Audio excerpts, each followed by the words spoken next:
titled Almost Maine. That's tomorrow at Stacks on Route 8 in Hampton.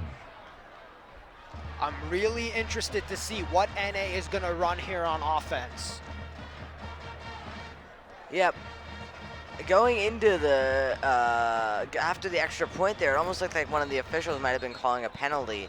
I couldn't quite catch what it was. Maybe it was like a sideline warning or something. Maybe I was just seeing him gesture to another ref when they were having a discussion, but.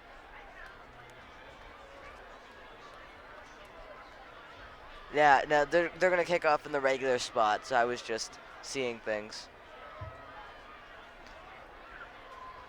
At what point in the game do you think Pine Richland's going to pull out the onside kicks? Because we've seen Pine Richland's offense, or Pine Richland's team in general, pull out onside kicks and recover them to keep possession. Yeah, it's sort of an open secret with this Pine Richland team. It's so hard to position your guys if you're an opposing special team coordinator, because they can chip it to the 30, they can and recover it there. They've kicked it short in the middle of the field, to the left, to the right. They've done everything this year, and they've recovered a lot of them. I haven't seen a single team that's better than Pine Richland recovering onside kicks, so I do not envy North Allegheny's special teams coordinator tonight. Yeah, Pine Richland always they always know where to put their jumpers and their flyers, so we're really good at recovering those onside kicks. I think they're just going to go deep here, though. And it does go deep. Yeah, you're leading 7-0. There's no need to onside kick. They do like to do that, though. And he's going to return it, though, and he was breaking tackles, but he's going to be down at the 41-yard line. Great return by North Allegheny there. North Allegheny's special teams has actually had a great game. They had the field position difference from where Pine Richland started to where North Allegheny started is it's massive. If that's kept up over the rest of this game, then that could have that could be a deciding factor. Yeah, you look at the movement of the kick returner, from the way he's moving, the way he's running. You can tell he's trying to get some Marshawn Lynch type power on his runs.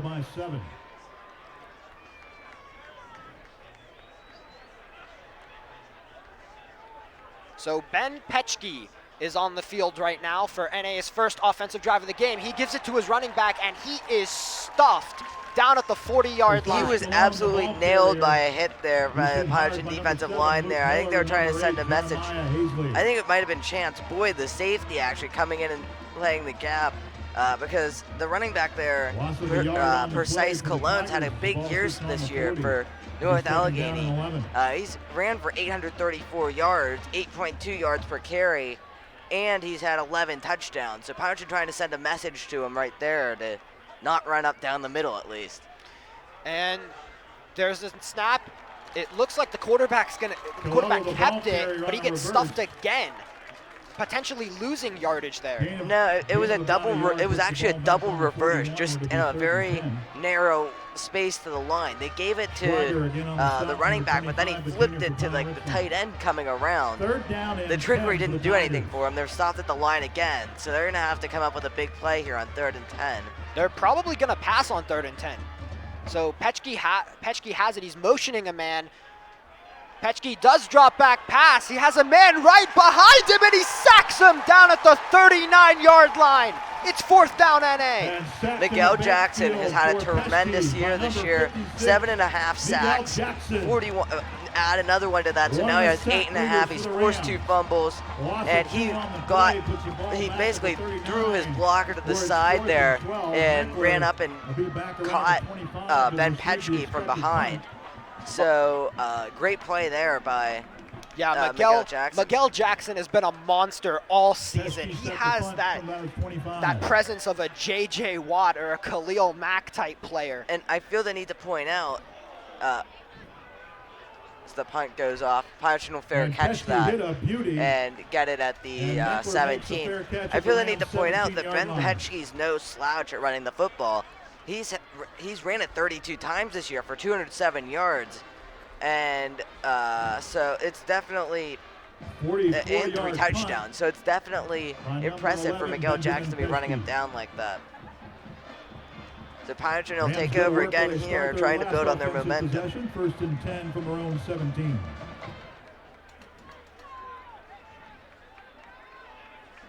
So Pine Richland's offense is set. They're motioning a man, but they hand the ball off to their running back, and he's trying to run, take as much yards as he possibly can, down to the 21-yard line. Yep, quick gain there. Pirates going no huddle. They're trying to get set up again for another snap here. Made the stop. Trying to wear out this North Allegheny defense. 4 wide receivers set. Ball snap to Spencer. Spencer's moving in the pocket. Another deep pass, and it is caught. He's running.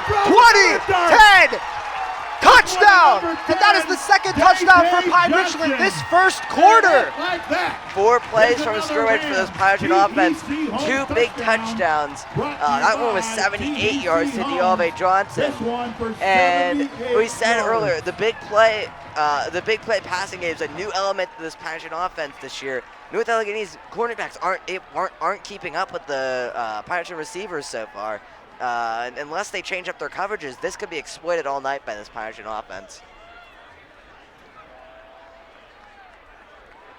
Aiden Dresmith set for the extra point. We're going to show you guys a replay of that incredible offensive drive. Dresmith 2 for 2 for the night, and the Rams have 14 points early in the fourth quarter. Yeah, it looked like he ran a double move to break away from the corner, and just the acceleration, the blaze of speed moves right past him, and it was over. Yeah, he only had him by a step. If you're the North Allegheny cornerback there, you can't go half for the ball, half for the man. You have to pick or choose. If I were him, I would have recognized that D'Alve Johnson's 6'3", so he's taller, and he has a step on me, and he's arguably faster. So what I need to do is just make sure I bring him down once he catches it, because he could have had him there at like the 40. Instead, he went for sort of half went for the ball. He had a hand up towards that, and wound up entirely missing D'Alve Johnson on his attempt to tackle him. I wonder what NA's thinking right now. I mean, they're an undefeated team. They know how much is riding on this game. Huge playoff implications. This must be killing them right now. Because they can't lose too many points or else they're bumped out of the first round bye.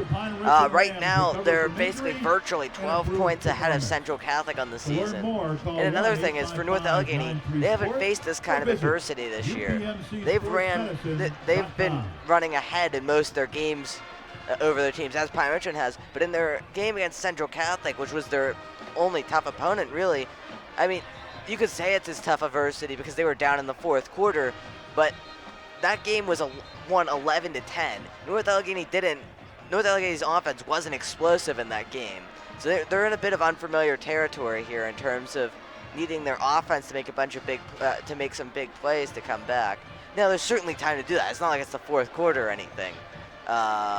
But North Allegheny is going to need some more output from their offense than I think they're used to getting. Especially if Patrick can keep it up with these big play passes.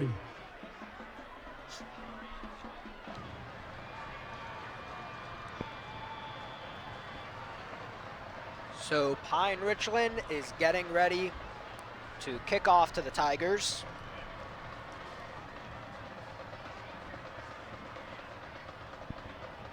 And there's the kick, very high kick, is fielded at the 30-yard line, and he gets hammered. Doesn't gain any yardage, down at about the 31-yard line.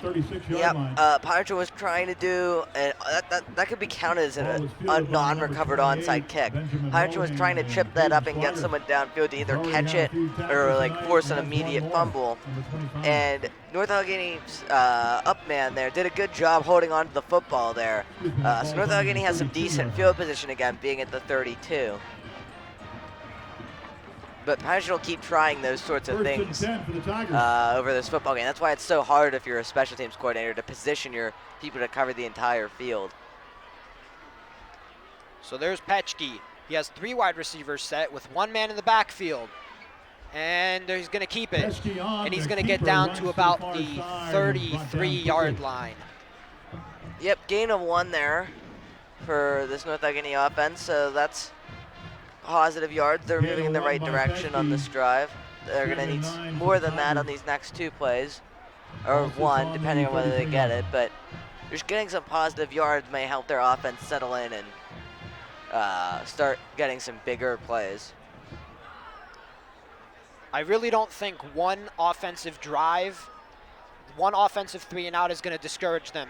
Petchke throws the ball to number Petchke's 3 pass of the intended Tigers. for Cologne. number 3. He's not able to catch the ball, Cologne is incomplete. so it's going to become 3rd and 9. 3rd down and 9 for the Tigers. That was one of the, that was a potentially a dangerous play had he caught that, though, because Precise Cologne is an explosive running back. We talked to Pioneer head coach Eric Hasbrovich earlier this week, and he said that Precise Cologne was one of the players he was most concerned about in this North Allegheny offense, along with Luke Colella, their top wide receiver. And so Cologne can make plays, but in order to do that, he needs to catch his screen passes. And there's a snap to Petchke, and he's going to keep it. There's holes opening down the field, and he is going to be just short of the first down, it looks like. I thought it was short, but I think the refs are going to give it to him. Oh, they sort of took a step in. No, they aren't even going to measure it. They're going to go in the first down. It was right on the line. It was borderline. So North Allegheny gets a first down there. Yeah, great job by NA. They really needed to get that 3rd down because it would be a huge hit to their confidence if on their first 2 offensive drives of the game, they go 3 and out both times. Especially if Pioneer's offense keeps turning up the pressure on them. I mean, in terms of like point scoring and whatnot. False start, it looks like, here on North Allegheny. Yeah, Petchke did a little Aaron Rodgers move, trying to move his leg, trying to draw the defense off sides. But good job by Pine Richland to stay mentally tough and not move. Yeah, he actually line of scrimmage is at the 37. He caused his own guy to false start, so it'll be a 1st and 15 now for North Allegheny.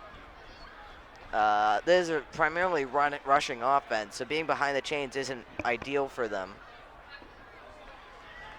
And Petchke tries to run it himself. Pyle got pushed by the O-lineman, and he's down at about the 43-yard line. That's the sort of thing North Allegheny needs to be doing tonight. That's what they did last year against Pioneer, and they got a lot of these 4- and 6-yard runs, and then they just keep moving the chains and moving the chains and then putting points on the board, potentially with one big run to punctuate it, or just going all the way down the field with that, and that's killer for the defense's stamina, the Pirates' morale, and so that's the sort of thing North Allegheny, that's the thing they're good at, and that's the thing if they get in their groove that they should keep pushing. Absolutely, and here's the snap to Petchke, and he's going to give it off to Precise Cologne, and he's not going to get very much, down at the 39-yard line.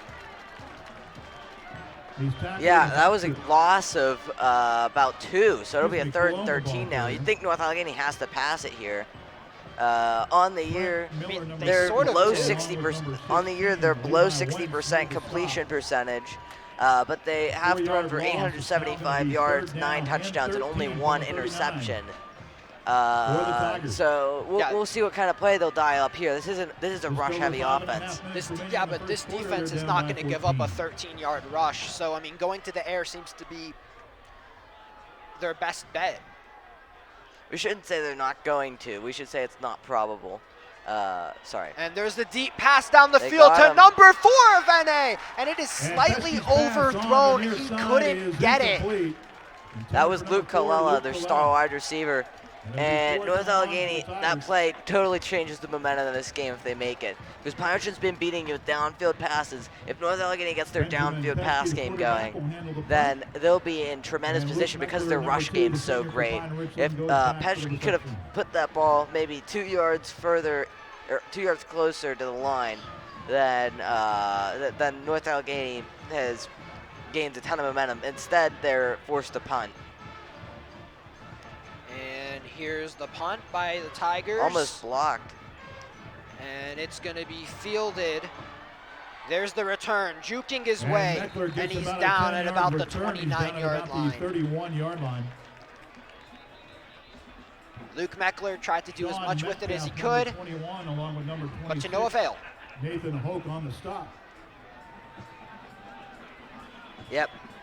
41-yard punt by Petchke. So do you think we're going to see another long pass attempt by this Patterson offense? I mean, I honestly think the first 2 deep passes, I mean, it's great that they happened, but honestly, I think it was just luck. It was just, you know, the corners for NA weren't really, you know, focused as much as they should have been, and they just let the Pine Richland receiver burn them down the field. Yeah, the first one was definitely a blown coverage. I think they could still try to keep pushing that. I don't think that they're going to immediately go to that, though. But Pine Richland shouldn't get cocky. I mean, you had 2 great drives that did work, but it doesn't mean that you should be going to the air every time. Yeah, you basically only had 2 plays. Right. And that's the difference in this football game right now. Because, I mean, the Pine Richland's confidence could get completely wiped out if they try to go for a really deep attempt just to, like, flex on everybody and it gets picked. Or even worse, pick 6. Now we'll draw the winning ticket sometime in the 3rd quarter. The winner gets. When you're playing an undefeated team, and that would really get NA back into this football game. When you're playing an undefeated team, you should not undermine how good they are. Like, you got to be ready for anything. I mean, for all we know, North Allegheny could be in a goal line situation and run Philly. I mean, you never know what happens. I want to give a shout out to our stick crew tonight, always giving us good marks on the other side of the field. All right. And so at this time, we'd like to thank our sponsors, Supremo's Pizzeria. Supremo's Pizzeria has locations in Mars and Evans City, or you can order online at supremospizzeria.com. Supremo's Pizzeria, where taste reigns supreme. 5:04 to go in this game. And so far in this one, Pine Richland has been reigning supreme. Let's hope it stays that way. Yeah, Pine Richland fans anyway. I should hope that.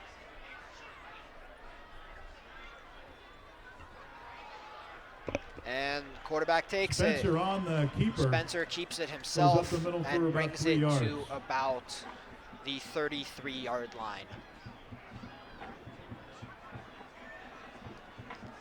Samuel Sheridan on the stop, number 5. And Spencer keeps, throws the bubble screen, and he's going to get pushed out of bounds down at about the 40, possibly the 41-yard line. Yeah, great gain there by Diave Johnson. I thought it was going to get stopped after like 2 or 3. Instead, he pushes forward for about 7. So good job keeping his legs moving, giving us momentum downfield.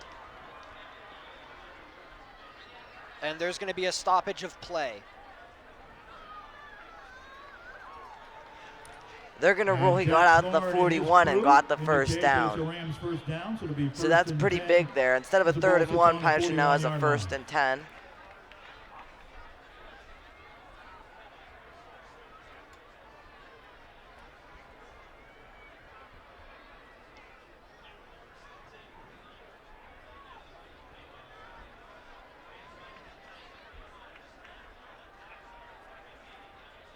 There's a low snap, but Cole's able to recover. He's spinning in the pocket, and he's going to lose some yardage. He's going to go down at about the 38, maybe 39-yard line. So a loss of about 2, maybe 3 yards. Good pass rush there by North Allegheny's defensive front. We've talked about how this Pine Richland offensive line would hold up, and on that play, North Allegheny's defensive line was able to get through. Although to this point, Pine Richland's offensive line has played great. And there's the snap. I think that was a direct snap to Luke Meckler. Direct snap to Luke Meckler. He's going to lose yards on that one as well. Down at about what looks like the 37-yard line. Yeah, I think he got back to the line of scrimmage. So it'll be a big 3rd down now for this Pine Richland offense. So if this North Allegheny defense gets a stop, gets the ball back for their offense, that would be a that could be key to help them starting to build some momentum. 3rd and 12. You started to notice on the past drives for NA, they've been giving their receivers less room. This time they give the receivers a little more room. And there's the pass, hits him right in the chest, but he drops it. Yeah, Seth Bolin, the senior on senior night, that one right off his hands. It would have been a 1st down. Instead, Pine Richland will bring on the punt unit or the pooch punt unit on 4th down here. You always got to remember, Seth, it's not how you start, it's how you finish. Please report to the concession stand underneath the press box to meet your mother. But it looks like Pine Richland's going to stay out here on 4th and 12. They're going to pooch punt it. Oh. Nice angle though, just an unfortunate bounce there. Man, those pooch punts always get me. And the Rams I get excited. I see him staying in formation. I'm like, hey, they might run something here. Yeah, 4th and 12 in your own territory. You shouldn't go for that. Not even in high school.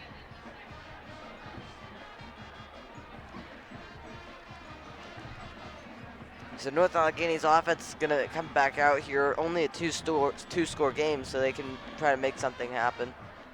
I mean, in a lot of Pine Richland's other home games, there's always been a running clock since Pine Richland would tend to score 35-plus points. I do not see that being the scenario in this game. It's going to be pretty tightly contested. 3:25 remaining in the first quarter. The Tigers trail by 14, and it's 1st and 10 from their own 32. So the Tigers are going to have multiple men in the backfield here.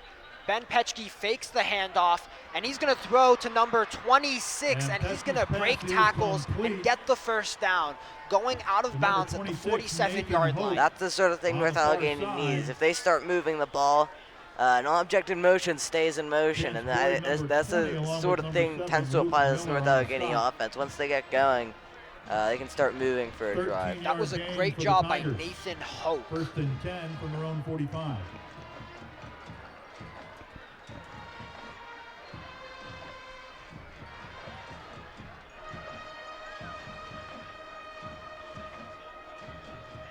And there's the snap, fakes the pitch. He throws the Pesky's ball pass is intended incomplete, for intended for number Luke 4, Colella. It goes off his hands and it almost gets intercepted. It hit off Seth Bolin, too. It hit off both of their hands.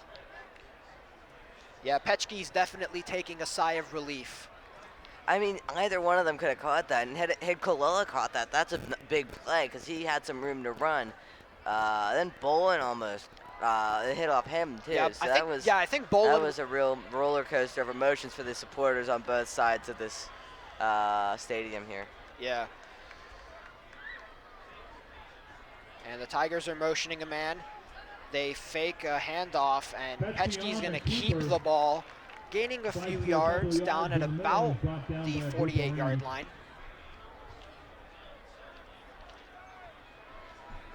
Tackling led by number 7, Luke Miller, and number 8, So NA's gaining good ground here. There's 2 minutes and 27 seconds left of the first quarter. They can definitely make it 7-14 by the end of the first. Yeah. This is a 3rd down where you're almost in 4-down territory. I don't know if you're quite there yet, but we've seen high school coaches try it in this area before, so they could very well be in that frame of mind.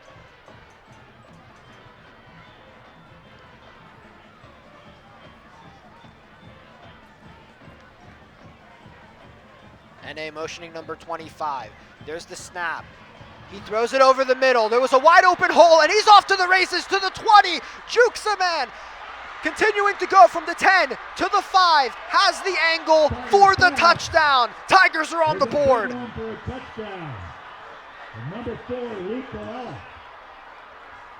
Yeah.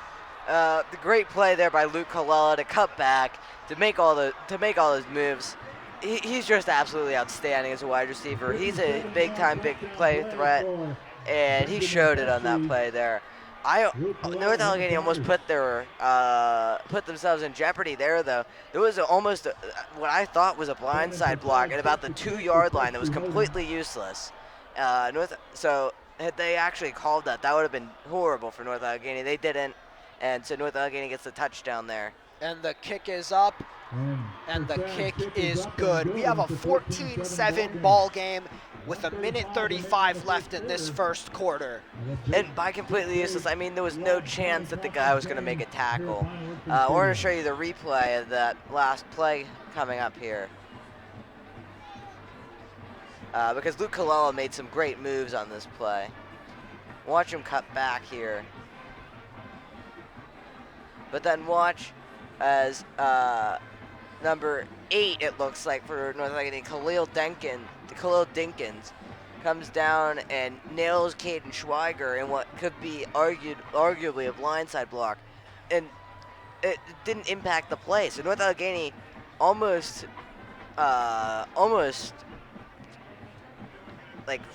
overruled their big play, a tremendous play by Luke Colella there. But as is, Luke Colella makes a great play and brings North Allegheny right back into this game. So it'll be 14-7 Pine Richland. But North Allegheny having the momentum right now. Welcome to the Troop 150 Boy Scout Thanksgiving party that will provide free pizza and a Smash Brothers competition. The Thanksgiving party will take place on Monday, November 25th.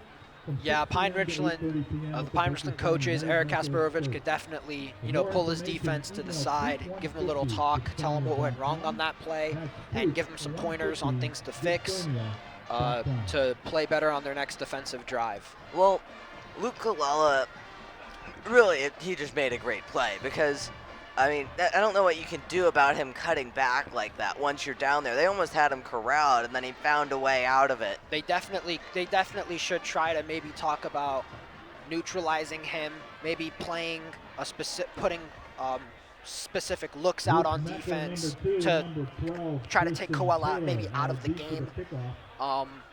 Whenever, even in like the NFL, when a team is playing against someone who has like a DeAndre Hopkins or a Julio Jones, they always try to take that receiver out of the game and make sure they do as little as possible. The problem is if Pine Richland focuses a lot on him, then North Allegheny's running game will just be better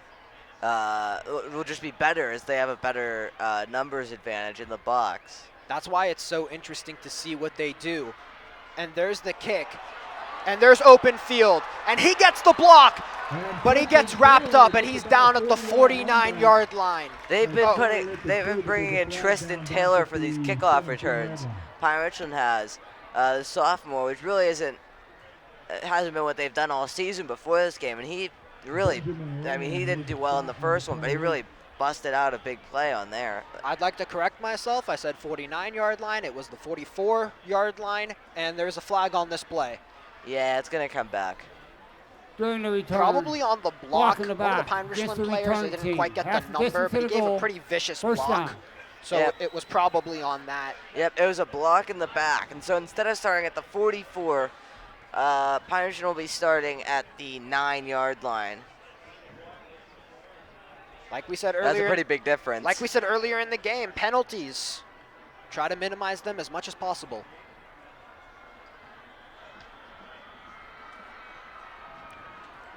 So Cole Spencer seems to be the only man in the backfield.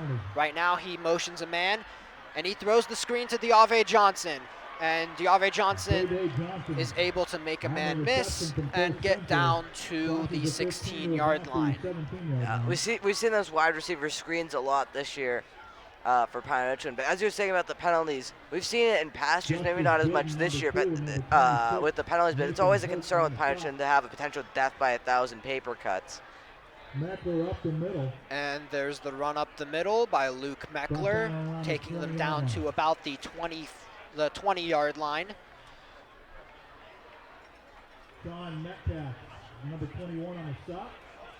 That was Sean Metcalf for the Tigers on the stop. There's a snap to Spencer. The pocket is breaking. Men are trying to hit him, and they do. He is down at the 21-yard line.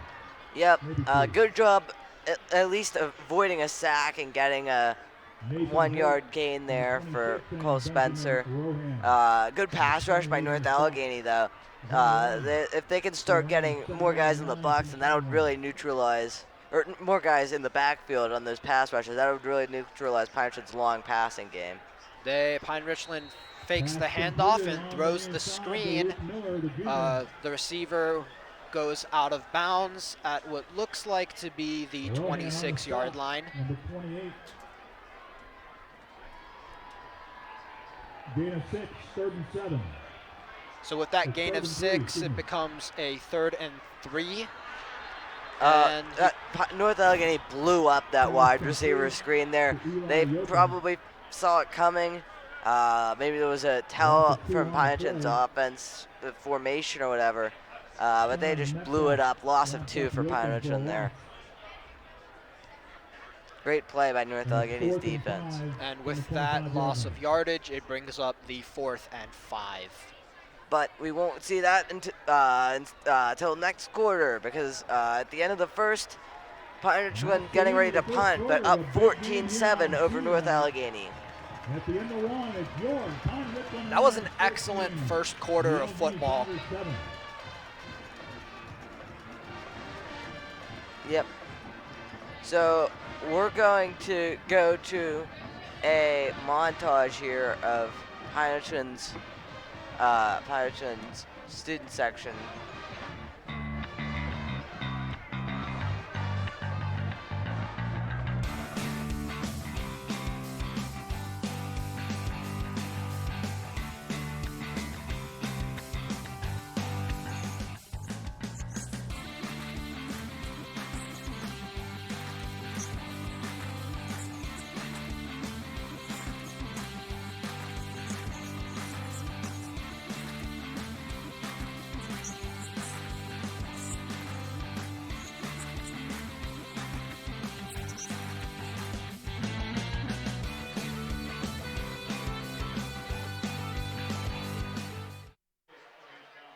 So definitely a big factor tonight will be the student section potentially. Right now they're engaged in a flashlight battle with North Allegheny student section. And so that's always interesting. Pynchon's student section always seems to get into these with their opponents. I don't know why it is. North Allegheny, though, their student section's really the only one this year that's matched Richland's in terms of size. Yeah, they definitely came out to support their friends, support their school, and it's a great thing to see. It's always good, no matter, it's always great to see everybody come out and support their team, support their school. It's just a great part of sports, and it's what makes sports so great. Just that love for your school and your community.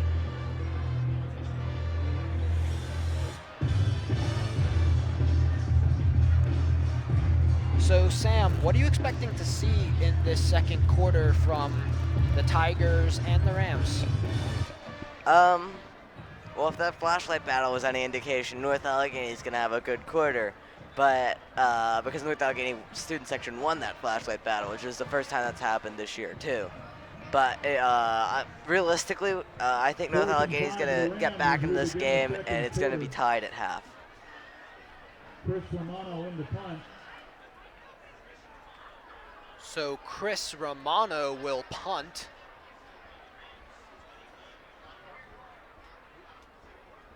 Luke Colella back deep for the Tigers. Colella's on deep, looking for another big play after his long touchdown earlier.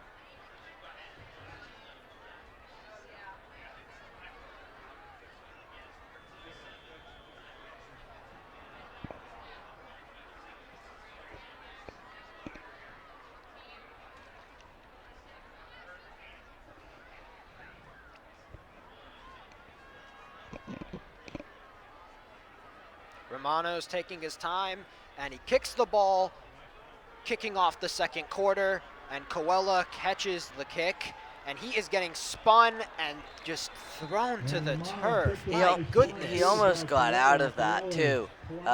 He really broken a couple tackles by that spinning. There, a couple Pynchon defenders overran the play, so had he not been brought down towards the end of that there, then he almost could have returned that for a touchdown. That could have been disastrous for Richland. A great job by them to hold that back. From their own 47-yard line.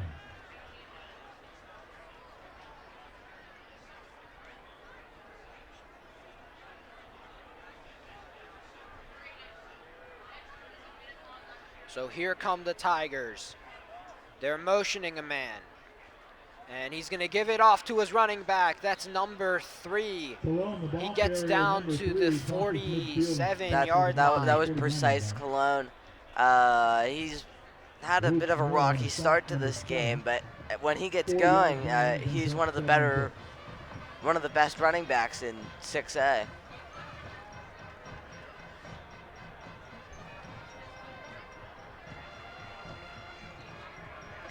In contrast to Pine Richland, North Allegheny is going with a bit of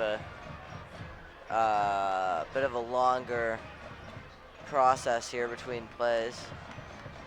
They motion number 24, and there's another handoff to Cologne, and he's able to find a hole, and he gets down to the 38-yard line, looks like, about. Yeah, he almost broke that one out for a touchdown. He had tremendous speed through the hole there. Had he been able to cut back when he got out of it, as opposed to getting tripped up just a little, and he would have been gone. All these running backs, Cologne and Meckler, have so much speed. They could just, like, immediately... Yeah, Meckler being Pine Richland's running back. Yeah, they can immediately just burst through holes. They're so dynamic, and they're a great addition to any offense. And they hand it off to Cologne again, getting down to almost the 35-yard line. Yep, not quite as explosive as past plays, but Cologne's really coming out, and they're making a point to get him the ball here in this second quarter. They might be trying to tire out Pine Richland's defense. This drive is taking, so far, their longest drive of the game. Definitely more run heavy, which, like Sam mentioned before, is what NA likes to do. They've only run 3 plays, but so that's not saying a whole lot. But North Allegheny is a running team, so we'll see more of this. They run again, getting it to the 33-yard line just about. Yep, so 3rd and 5. It'll be interesting to see what they do here. Spencer King on the stop, number 53. Actually, 3rd and 6, really, because it's a long 5. Now it would be really interesting to see if they try to pass here, or do they trust Cologne to get the 6 yards? Or do they let their quarterback keep it? There's so many possibilities. We could see them go back to that double reverse they ran earlier. That double reverse tricked me earlier. I honestly thought Petchke kept it. And he gives it to Cologne, and Cologne is able to break out from the 20, 5, 10, touchdown Tigers! Great play there. Pine Richland guessed the wrong side of the field. Pine Richland's defense was coming around. They had a guy right around the edge on the right side. They had a lot of the defenders toward the right side, or the left side, I guess, of that North Allegheny offense. But Cologne ran the other way and found green grass, and just with his speed was able to carry it all the way into the end zone. They ran the ball on every play for that drive, and it worked. Yeah. Really been the 6A formula outside of Pine Richland. North Allegheny and Central Catholic, the other 2 top teams, and even Seneca last year, all use that sort of format, offensive system, and it works for North Allegheny.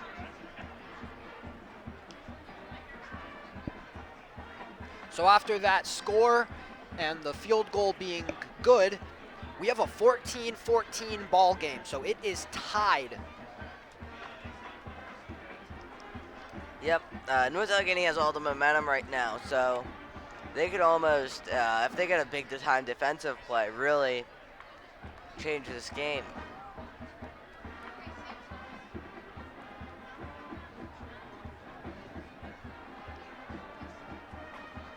So what have you liked and what have you not liked so far from this Pine Richland team? From this Pine Richland team, I like their explosiveness early. Though getting those 2 scores early in the game really sends that message to your opponent, especially because we covered earlier, this is a rivalry game. So that was great. Defensively, they did a great job early stopping NA. We obviously know how great their offense is.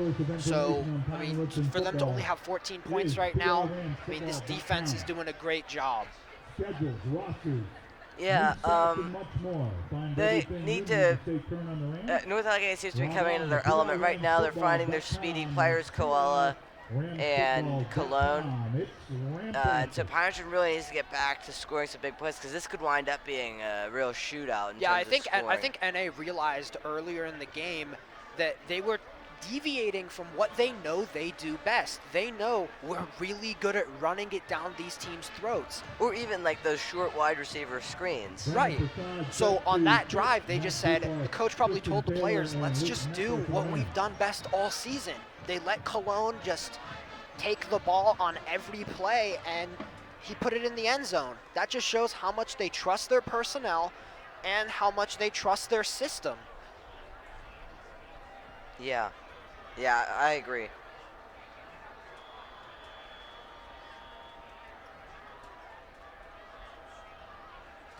So in this shootout, Pine Richland is looking to respond. Very low kick, caught by Luke Meckler. He's weaving through people, and he goes down at the 37-yard line. Yep. Good return there by Meckler to set up Punch in good field position. No flags this time. And so Punchin, for the first time really this entire game, will have good field position to start their drive. Ball game of 14 all. Just under 9 minutes remaining in the first half. Scrimmage is the 37-yard line.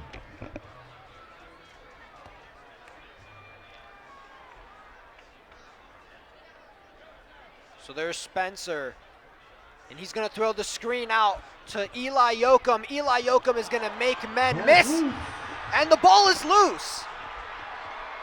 NA sidelines going crazy. I think they recovered the ball. They did. And they did, yeah.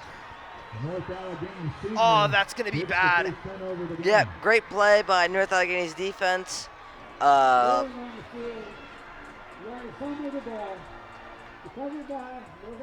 you're giving NA the great field position to score. Yeah, North Allegheny's have good field position all day. They have even better field position now. And they have all the momentum. I think they're going to score again on this drive. I think they're going to run the ball and they're going to score again. Turnovers kill. I mean, regardless of whether it's a fumble, a strip sack, a pick. I mean, turnovers kill teams.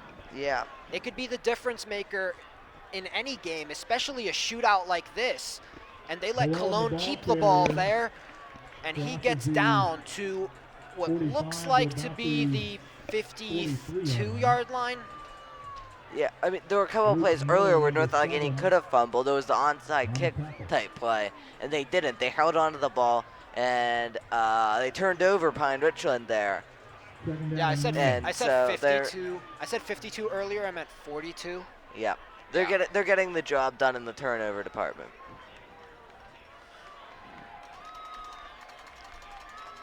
So Petchke giving it to Cologne again. Oh, no, he Play didn't. action. That was a borderline pass interference there. NA wants a flag. I couldn't quite tell, but it looked like Boyd might have been there a split second early. There was a little bit of jersey tugging, but it didn't. Usually when refs call pass interference or defensive holding, they're usually looking for a hold within 5 yards of when the ball is snapped. Within 5 yards of when the ball was snapped, there was no jersey tugging, so that's probably why they didn't call the. I mean, they didn't call a flag. I thought it was more interference. Boyd's hit might have come a bit early, but I don't know. It was bang bang. They wound up not calling it. I didn't even know Petchke kept it. That was a really well-designed play, and he's going to keep it this time, and he's going to go down at the 43-yard line. That could be a big difference in this game, that pass interference there. Well, that no-call pass interference. Yeah, the lack of a pass interference, I guess. Yeah. North Allegheny's going to go for it here, I think. They're in 4-down territory.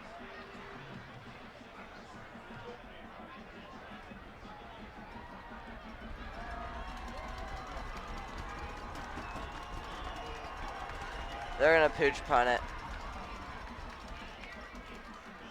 High punt there. Very high punt. A lot of hands in the backfield. I think that bounced off a Pine Richland player there. Pine Richland fortunate to fall back on it. 20-yard line. So it's a really good thing that that fumble didn't turn into points. I mean, yeah. Pine Richland almost fumbled it again, though, so on that punt where it bounced off him. So they need to be careful. They need to hold on to the ball. And they need to start trying to stretch out this North Allegheny defense again, because right now North Allegheny is congregating towards the line.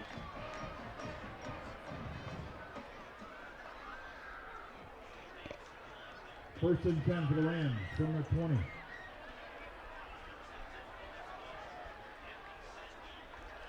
It's empty in the backfield. Cole Spencer has the football and throws it to D'Ave Johnson on the sideline, and he's going to go out of bounds at the 29-yard line. Yep, good quick gain of 9. Pine Richland already back to the line. They're going to call their play, and they're going to move, try to use their tempo to disrupt this North Allegheny defense. North Allegheny, interestingly, only playing with one safety back on this drive. There could be some potential shots down the side of the field. Spencer's trying to look for a man, and he throws it to the sideline to D'Ave Johnson, but he couldn't get his feet in bounds. Yep, he almost got the one, but it was too far out, so it'll be 3rd and 1 now. You're starting to notice that NA is really playing off these Pine Richland receivers. Earlier in the game, they were playing some pretty tight press coverage, but they backed off. Yeah, so what they did was, instead of having 2 safeties and playing press coverage, now they're having their cornerbacks, at least their 2 outside ones, drop almost into a cover 3 to cover down the field. And then that way they get back down the field, and Pine Richland can't make a big play. So as a result, they have to do their underneath game more. There was a timeout called there by by Pine Richland rather, their first.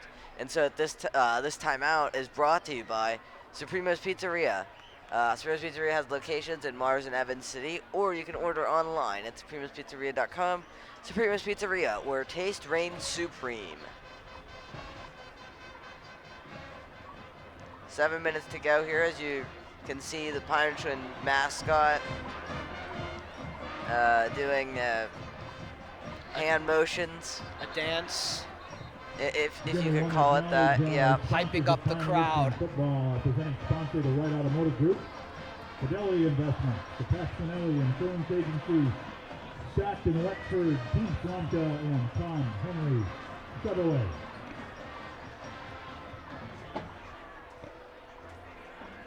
So Pirates going to come out here with two backs. Very tight set, only one wide receiver set.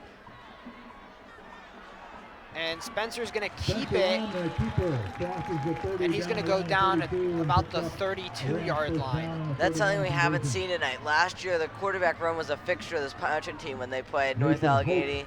Not a particularly bright spot. It was getting stopped a lot. This year, maybe they'll go back to it a bit now that North Allegheny is worried about their downfield passing. And Spencer throws it to D'Ave Johnson. And it comes off his hands. Yeah, I mean, Pirates had 2 key drops tonight. That one and the one by Seth Bolin earlier. And in a game like this, you can't afford to have plays like that. It's not a rainy game, not like last year. It's perfect conditions. Well, near perfect conditions, a bit on the cold side, but minimal wind, high visibility, no precipitation. You can't be dropping a lot of balls like that one. Not ones that hit you square in the hands. Let's see if he tries to make up for it. And he catches it this time and fights for that first down. Spencer goes back to Day-Day again on the far He's going to be a yard short. And be just short of the first down by about 2 So it'll be a key third down here for Pine Richland to try to swing the momentum back in the game after the key defensive stop earlier. And they're going to give it to their running back. He extended the ball over the line there. Good job by Luke Mecker, because he was going to be stopped short. And then he extended the ball out, and he got it over the first down there. Yeah, from up here, I thought he got it on the. I thought Diave Johnson got it on the play before. But yeah, I think he took a step out of bounds before he got there. Yeah. So now blitzers are coming. He's able to throw the deep pass. And it gets intercepted by the Tigers. And he's running it back. And he's got speed. But he gets tackled. That was a poor pass by Cole Spencer. Down at the 27-yard line. He was sort of just throwing it up because he was about to get hit. Another good pass rush there by North Allegheny's defensive line, and there wasn't any chance. The North Allegheny guy was running several steps ahead of the Pine Richland guy. It was a well-designed pass because the Pine Richland receiver was open. He could have caught the ball if Spencer had more time to throw the ball a lot lower instead of giving it such a high lob. Spencer didn't have any time, so he just threw the ball up down the field thinking his guy would run open. And instead, North Allegheny's defensive back ran to the football. Yeah, number 4, Luke Coella of the Tigers, he was sort of just, you see his body movement and the way he had his hands positioned, he was basically catching that as if he was fielding a punt. Yeah, he's a wide. They say people on defense don't have hands, but Luke Coella is a key wide receiver. He had the long touchdown earlier, and so even running it back, that's very dangerous. North Allegheny could have easily, Luke Coella and North Allegheny could have very easily ran that back for a touchdown. And with this timeout, we would like to shout out our sponsor, Supremos Pizzeria. You can visit Supremos Pizzeria at their locations in Mars and Evans City, or you could order online at supremospizzeria.com. Supremos Pizzeria, where taste reigns supreme. Rams fans join the Pine Richland touchdown club after tonight's game for the 5th quarter of Stapp and Wexford. Stapp is your official 5th quarter sponsor, the Pine Richland Rams. Enjoy half-price appetizers. So North Allegheny now ends Pine Richland's drive. They were moving the ball a bit, but now North Allegheny's going to take back over. And with 6 minutes to go, you'd think that they might just try to keep running it and try to make this the last drive of the half. This is the second turnover that Pine Richland has given NA. They weren't able to capitalize last time, so let's see what they do here. As they're motioning number 3, and they fake the pitch to him, and they throw over the middle, but it's off the hands of Coella. Coella's going to be slow to get up here. He took a shoulder to the helmet, but it could have been very worse because the guy that hit him, the guy that shoulder hit him in the helmet, sort of slowed down at the last second. So I guess it's better than it could have been, as he gets up and walks off under his own power here. Hand for Coella, who's taking up a little bit and able to walk off on his own power. Yeah, shoulder to the head. There's always the potential of a concussion. Yep, hopefully he didn't get one there, though. Yeah, definitely, hoping for the best. Hopefully we'll see him back later in this game, because in addition to concussions being absolutely horrible, he's a key part to NA's Yeah, he's a key part of NA's offense and defense, as we saw in that interception.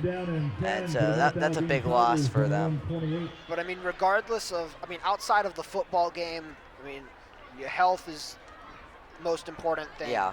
Yeah, if he's not feeling it, I don't care how good he is for your offense, don't put the kid back in. So North Allegheny now trying to get over that last play. Petchke throws the ball on the run. He's going to be a little bit short of the first down, and he's going to go out at about the 37-yard line. Yep, so actually they're going to spot him well short. He must have taken an extra step out of bounds, so it's going to be a 4th and 4. 3rd down and 4. Or 3rd and 4, rather. On the 34-yard line. We saw Coella on 3rd and 6 take it for a touchdown. So on 3rd and 4, not Coella, I'm sorry, Cologne. So on this 3rd and 4, we might just see a handoff to the running back. Yep, they gave it to him. And he drove forward to, enough yards to get it. I think that's what they should keep doing. They should keep trying to give it to Precise Cologne until the Pirate defense stops them, really. I think what you said earlier in the game about how NA might want to just try to milk the clock, but put up a touchdown. I mean, right now there's 4 minutes and 40 seconds left on the clock. I honestly think that if NA does score here, there might be two minutes, a little over 2 minutes left in the game. It depends on how much they keep running it. So yeah, the Tigers probably will try to take up as much clock as they can. And Cologne is hit in the backfield. And there's a turnover. Cologne fumbled, and the Rams recover. I don't know if that was Cologne. 25, Caden Snyder on the It might. ball. I think it was either the quarterback kept it or they handed it off to the running I back. think they were running a jet sweep or something there. Yeah, they were trying to do something. And as soon as, right when they were transitioning it, the recipient of the jet sweep just got nailed and obviously lost the football. Pirates were able to recover it, so that's a huge play in this game. Pirates has good field position now with a chance to take the lead in this game. Yeah, turnovers has definitely been the story of the second quarter. There's no men in the backfield. Spencer has a lot of time, and he throws to Diave Johnson. Spencer hits J.J. Johnson on the far side. I feel obligated to mention that right now Central Catholic's beating Mount Lebanon 7-0, and so that could have potential play. Actually, they're beating them 14-7 now. Central Catholic is beating Mount Lebanon 14-7, and so that could have some potential ramifications on the playoff hunt. And the pocket for Spencer is closing rapidly as he throws downfield, and it's caught! No, I don't know whether he held on. The ball was laying out there on the track. Great pass, though. I think he would have had his feet in it because the rep didn't say it was incomplete because he was out of bounds. He just said it was incomplete. I think Diave Johnson had another drop there because he had some space to have his feet in. That was such a tight window. It was a great throw. Yeah. And he tries to give it to Luke Meckler, but he gets stuffed. That's the third drop of this game, and that has some huge ramifications. Now Pirates has a 4th and 4. They might wind up turning it right back over to North Allegheny here. Loss of 2 on the play brings up 4th and 4.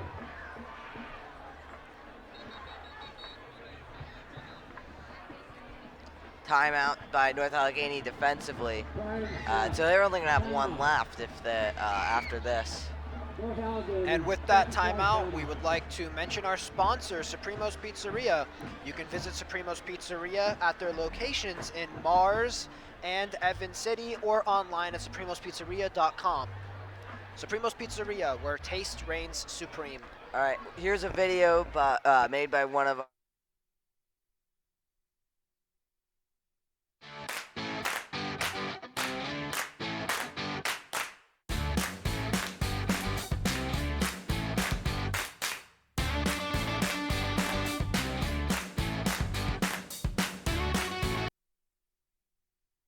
some technical difficulties, it appears, with that, and so we won't be showing you that. So 3:43 to go in the first half here. We remind you to stay with us during halftime to watch the Pine Richland Band and the North Allegheny Band perform at halftime, and you be the judge of which one's louder, because there's been a bit of discussion about that between these two bands in recent days. Yeah, the football teams compete to see who plays better, and the bands compete to see who plays louder. And better, but louder especially. Yeah. So big 4th down play here for this Pine Richland team. They're trying to get, they're playing pump-up music. I'm not sure why a stadium would be doing that, because you think that more noise generated from the fans means harder to get your play calls in for Pine Richland. That's why when you see in football games, the defensive team always seems to be making like a lot of the noise. But it's a choice, I guess, made by this by the operators of those things here. So as is, people are really hyped up for this play. And Spencer's back in the pocket. He throws to Eli Yoakum, and he breaks the tackle. And he gets down into the red zone, down at the 5-yard line of Pine Richland. Great play there. Good job holding on to it. Good job getting downfield. Great throw. Well-designed play. Just everything went well. Well-designed and well-executed on that play for this Pine Richland offense. And now they have a great chance to put some points on the board before the end of the first half. First red zone appearance of the game. Spencer trying to keep it himself, but he gets stuffed.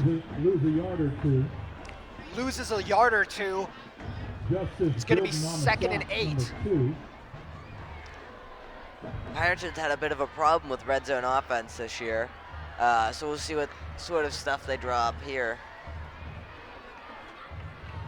When you get into the red zone, the windows get tighter, so it becomes harder to pass. He's going to throw the pass to Eli Yoakum, and he breaks the plane into the end zone. Touchdown, Rams! That was very impressive. Not only did he carry the North Allegheny guy a couple yards, but he also bulldozed a North Allegheny, a separate North Allegheny defender that was standing on the goal line in order to get in there. Great throw, great route, and great run after the catch there for Eli Yoakum. And with 2 minutes and 44 seconds, the Rams line up to take this field goal to potentially make it a 21-14 ball game. And the kick is good. Point is up and good. And with 2:44 remaining in the first half, the Rams up by 7 over the Tigers. So the Rams are up by 7, but 2 minutes and 44 seconds is more than enough time to draw up an offensive drive to tie up the game. And here's a replay of that last drive.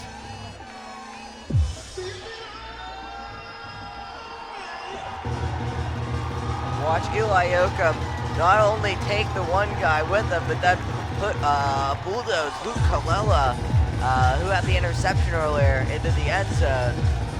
Yeah, I mean, Eli Yoakum is definitely not small, but he's definitely not one of Pine Richland's larger receivers at 6 foot, 180 pounds. I mean, for him to be able to carry those 2 Tigers on his back into the end zone is incredible. Such strength. So earlier tonight, we said that for Pine Richland to do well, their offensive line had to hold and they had to avoid penalties. To this point, they've avoided penalties and the offensive line's been pretty solid. I mean, North Allegheny's had a few good pass rushes, and a few good run rushes, really. But all in all, Pine Richland's had a good showing in each of those areas.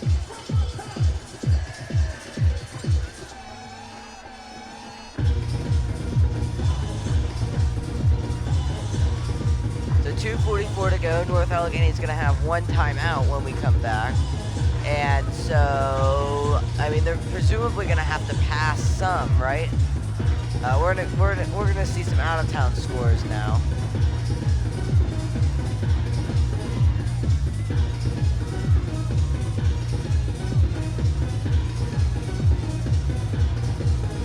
Possibly.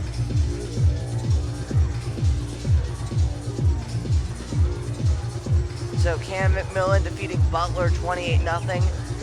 Seneca Valley defeating Norwood 14-0.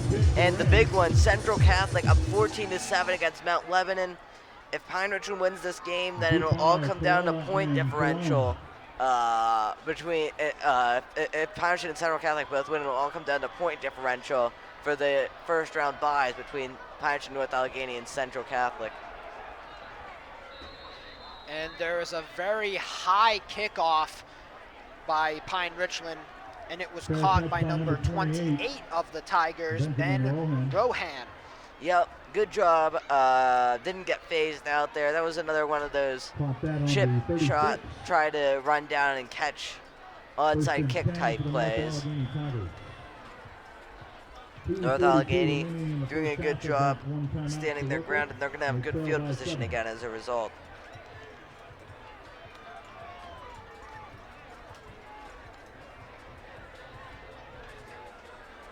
So let's see how Petchke closes out the quarter. He fakes it to 4, gives it to Cologne, and Cologne's able to fight for some pretty good yardage, getting down to the 43-yard line. Gain of 5, and a 2nd and 5 from the 41. So it becomes a 2nd and 5 here. Deave Johnson moving off the receiver, and they throw a screen to the outside, and he stays in bounds, getting the first down, going down to the 47-yard line. And they are in Pine Richland territory. On the tackle, number 8 along with number 20, the senior Chance Boyd. Tigers in Rams territory. 1st and 10 from the Rams 48.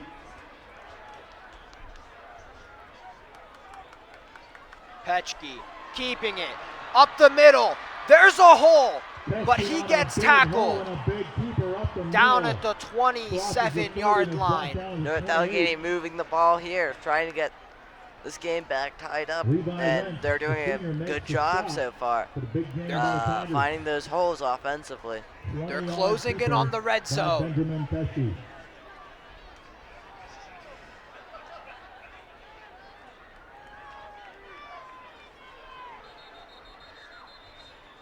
And there's a stoppage of play.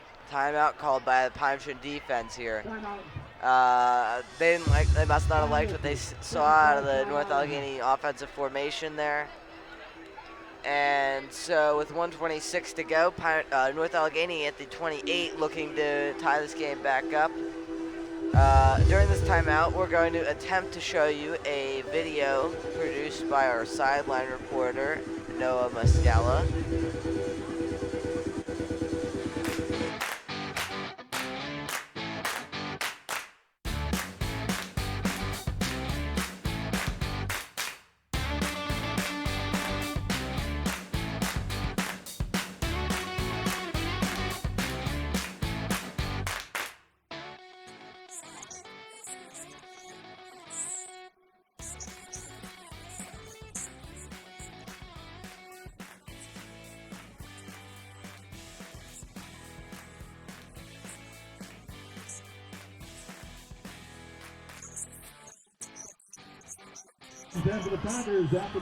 So it's senior night for the cheerleaders too. You gotta keep that in mind.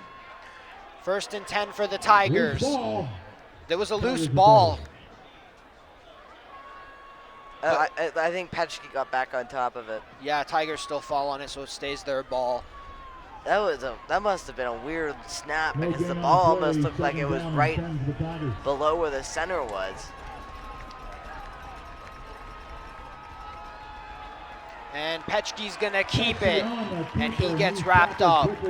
Good play there by Luke Miller. Wrapped up Petchke around the legs and brought him down. Didn't risk the possibility of him breaking a upper body tackle. The clock is winding down. There's about 40 seconds left in this game. North Allegheny almost has to pass on this play. Yeah, they should just try to shoot for end zone. You're running out of possibilities here. Petchke's in the pocket. It's breaking down. And he throws the forward pass out of bounds. That was a pretty smart move by Petchke because it stops the clock. So it gives NA time to talk about it and see what they want to do. I'm no football coach, but with 29.4 seconds left, I recommend just trying to go for the end zone. Just press your luck and see what happens. Throw to some of your taller guys. Let them try to see what they can do. I mean, Khalil Dinkins of NA is 6'4". I mean, maybe try to let him get his hands on the ball. Yep. Yeah, big 4th down here. And he throws. He had his man, Luke Colella, and Luke Colella just did not look back for that football. Yeah. But there is a flag. Let's see who this is on. That's a touchdown. If Luke Colella just looks back and finds the football. It was a well-designed play. The receiver got open. Yep. Just didn't execute. Yeah. I appreciate the Tigers taking my advice. Against the offense. Penalty will be declined. Offensive penalty on North Allegheny gets declined, so Patterson takes over now with a timeout in 22 seconds. I think they're just going to take a knee. But still, that's big for this Patterson defense because it looks like Patterson's going to go into the halftime. Go into halftime up 7.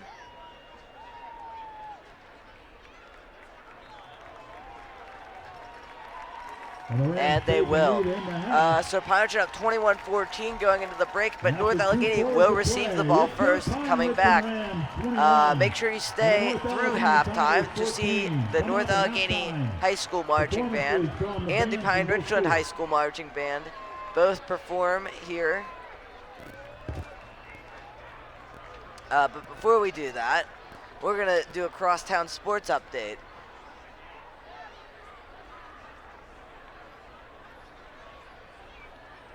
Central Catholic scored again, so they're up 21-7. If either this could get very interesting going down the stretch here with North Allegheny and Central Catholic, because if North Allegheny loses, then there's a very specific point differential that if Central Catholic or North Allegheny, if they switch by, then that would boot North Allegheny out of having a first-round bye. So that's something to keep an eye on. So we're going to sign off, watch these tremendous performances by the band, and see which one is louder.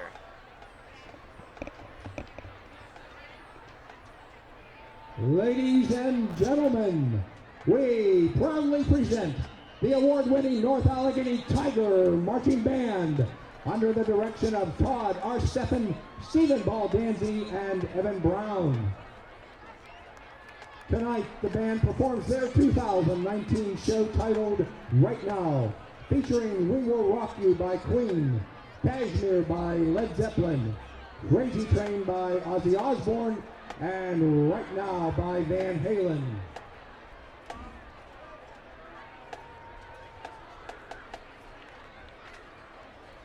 And now, under the field direction of Lily Stromberg, Meg Reese, and Ian Rampton, the Pride of the Black and Gold presents their 2019 show Right Now.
your 2019 North Allegheny Tiger Marching Band.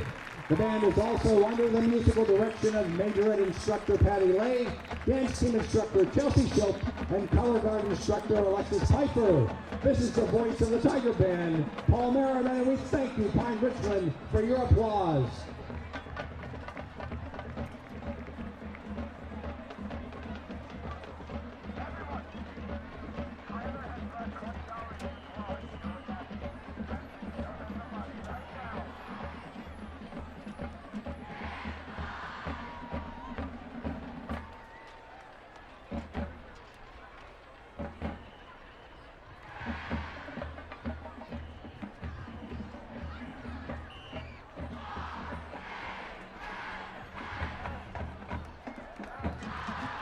Ladies and gentlemen, presenting the 2019 edition of the Pine Richland High School Marching Band, under the field direction of Tom Andrews, Allie Gurm, Callie Laubacher, and Justin Waltrip.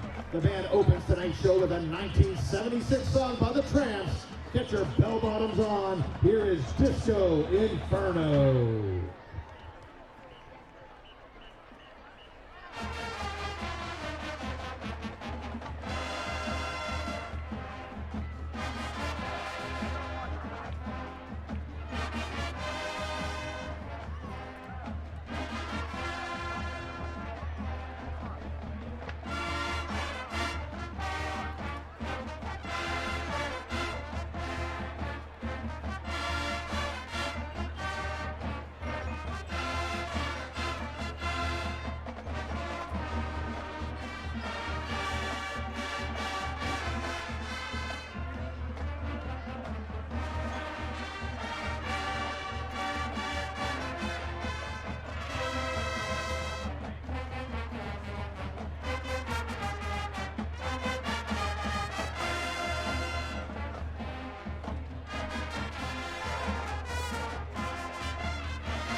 At this time, we would like to recognize an outstanding group of senior band members from the class of 2020. Before we begin, let's recognize a group of people who have given their support to these great kids for many years. Please join us in a round of applause in recognizing the parents of our senior band members who are watching from the track area.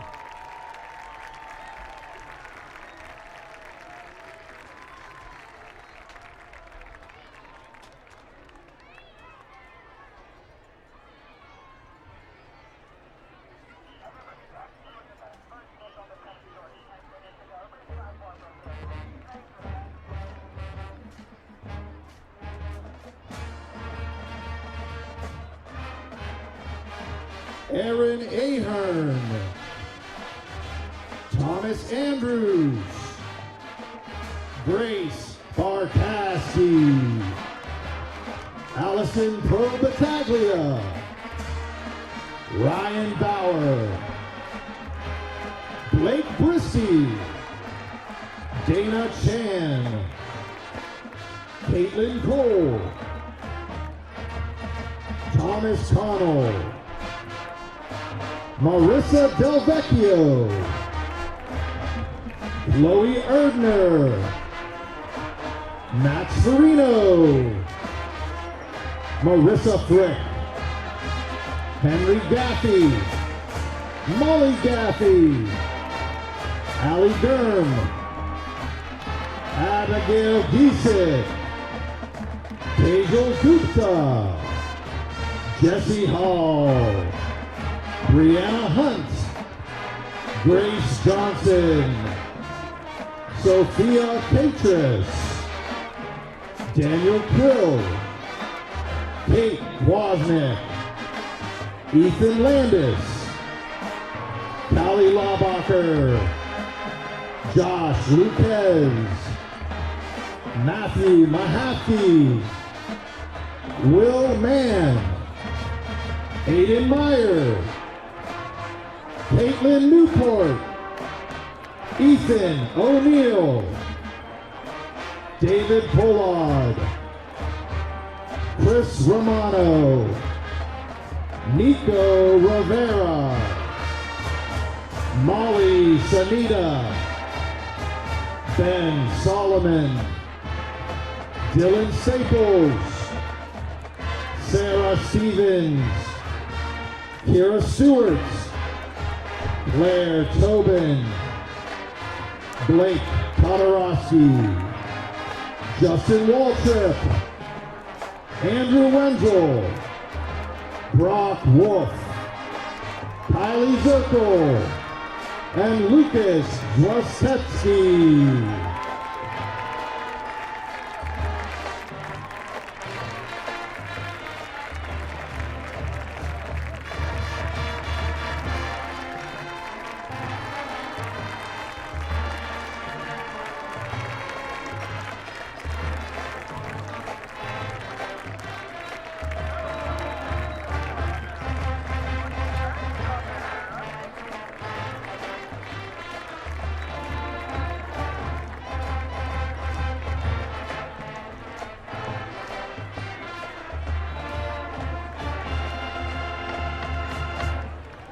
Ladies and gentlemen, the senior band members from the class of 2020.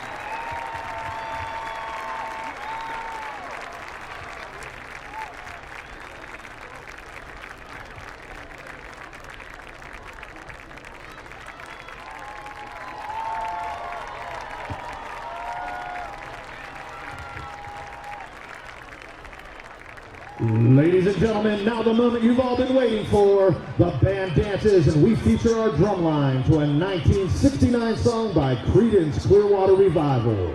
Here is Proud Mary. Drumline captain is Molly Gaffey. Assistant captain is Nico Rivera.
The band concludes their halftime show with a 1958 hit song by Chuck Berry.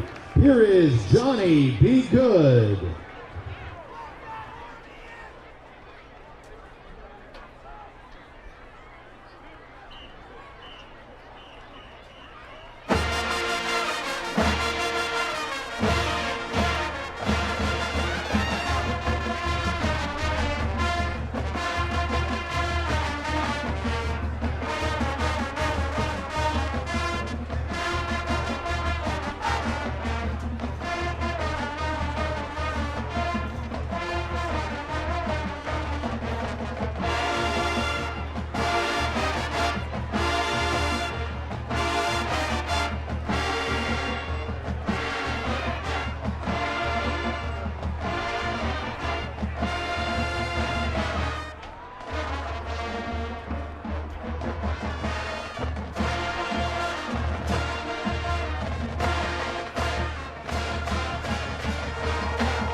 Ladies and gentlemen, the Pine Richland High School Marching Band.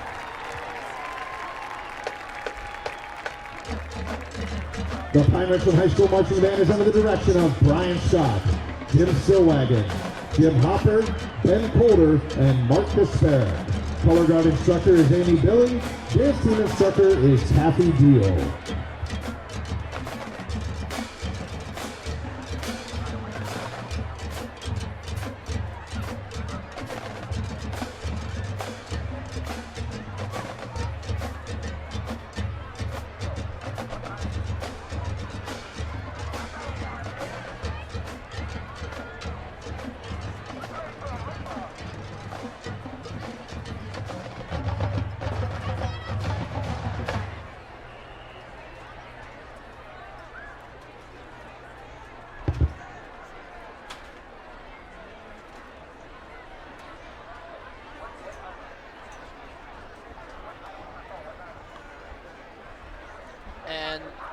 And with the halftime ending, we're going to bring you back to football.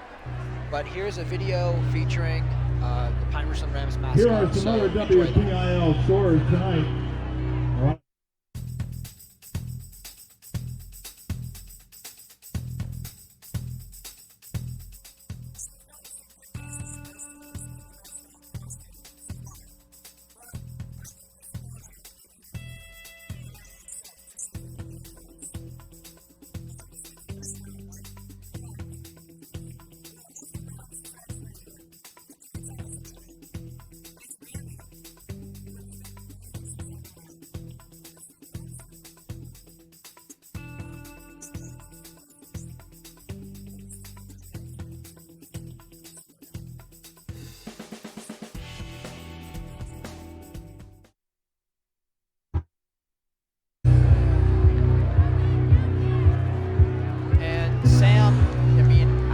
First half of the football game, the score is 21-14 in favor of the Pine Richland Rams. What are you looking for going into the second half of the ball game? I think that Pine Richland's offensive line needs to keep up what they're doing, or even limit North Allegheny's pass rush even more. And if they do that, then Pine Richland's going to be in a good position to potentially win this game. If they don't do that, North Allegheny's defensive line starts playing better and starts making some more explosive plays in the background, I think North Allegheny has a good chance. So I think that's really the key matchup to watch for.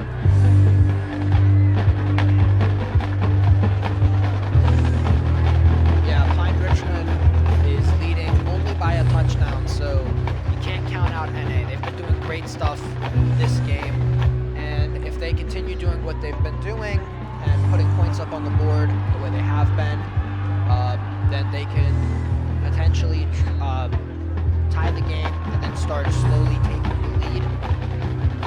But in order for them to do that, their defense is going to have to really lock down, especially in pass coverage.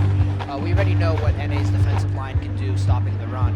But as far as the pass is concerned, they really have to play the receivers well and make sure they don't get those wide open looks.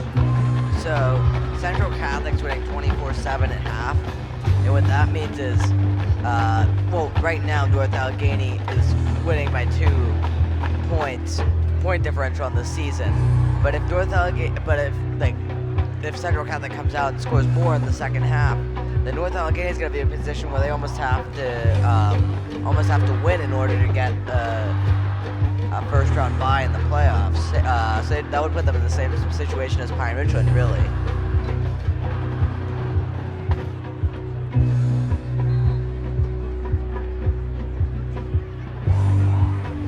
Yeah, both teams just came out on the field. They're doing some stretching, getting ready for the play of the second half. And it's going to be really interesting to see what both sides do. I mean, the second quarter, a big story from that is just the turnovers. From fumbles to interceptions, we saw the ball getting turned over a lot. And it honestly affected both teams because NA was given at least 2 turnovers to score on. And if they capitalized on both, it would have been a 28-21 ball game. So NA really has to try to force more of those turnovers. And when they force those turnovers, if they force those turnovers, they need to try to capitalize on them. Maybe field goals could be your friend. Try to get close enough, if not for a touchdown, try to get into your kicker's range so he could potentially chip one in and put 3 points up on the board.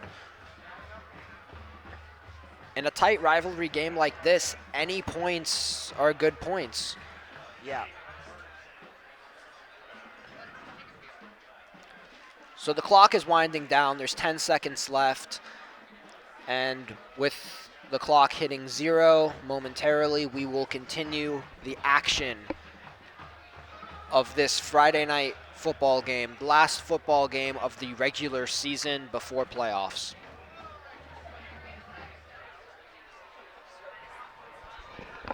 Yeah, so behind Richland, they're going to kick off here, so North Allegheny is going to have a chance to tie this game up right from the start of this third quarter.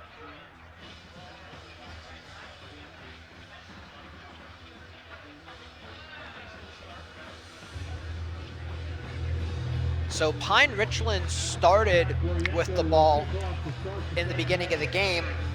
So going into the second half, we're going to be kicking off to the Tigers to see what they can do for their first drive of the second half. Yeah.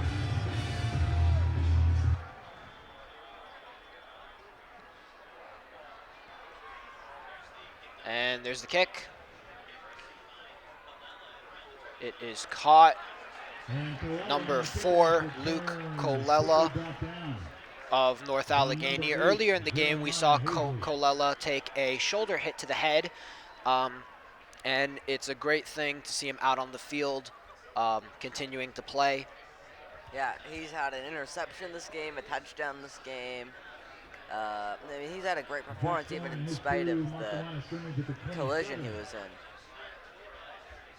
And so it's definitely big for North Allegheny, too, to see him back out there.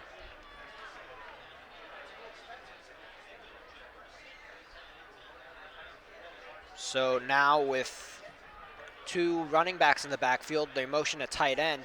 They hand it off to Cologne, and he's going to gain some really great yardage down at about the 28-yard line. He gets hit shortly after the line of scrimmage. He gains about a yard.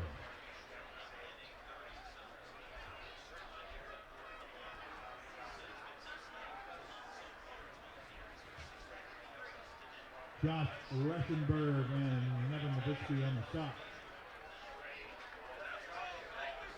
So 2nd and 9 now for North Allegheny. Yeah, they're going to hand the ball off again to Cologne. They're staying to their normal tune of a run-heavy offense.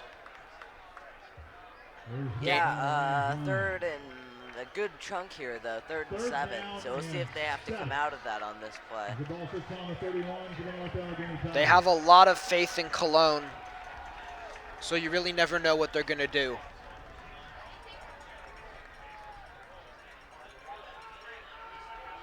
Cologne's not even in the backfield on this play, though. Cologne split out wide. They have, I believe, J.P. Cantu in the back.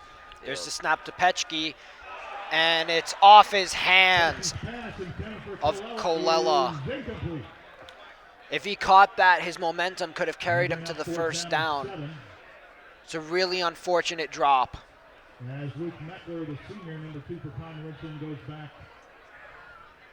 That would be receiving the potential punt. Yeah, North Allegheny needed that, because now Pine Richland has a chance to really extend out a lead again in this game.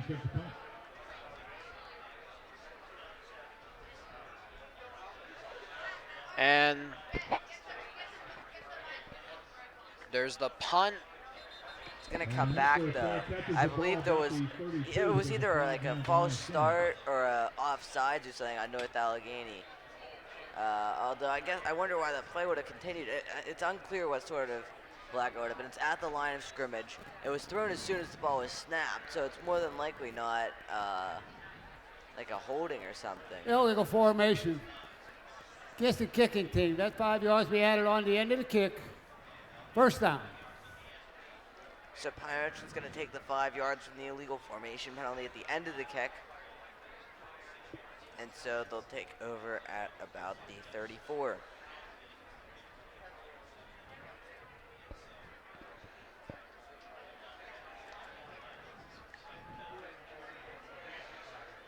This is the Pine Richland offense's first drive. It's going to be really interesting to see what they do here.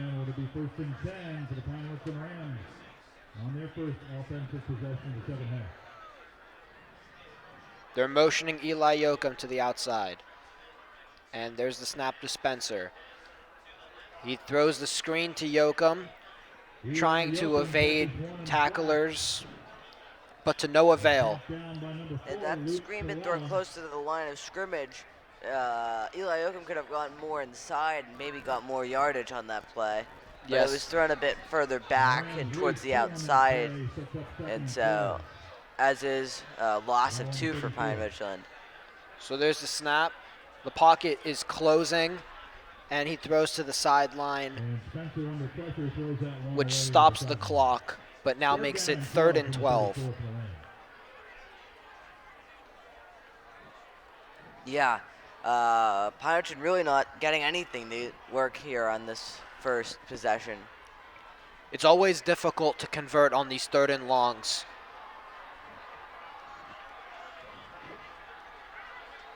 Number 7, the motion man. And there's the snap to Cole Spencer. He throws downfield. He finds the hands of Deave Johnson, and he catches the football.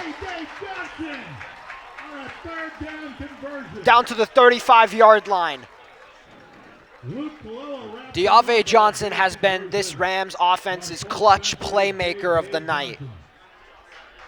He has really come through for this team.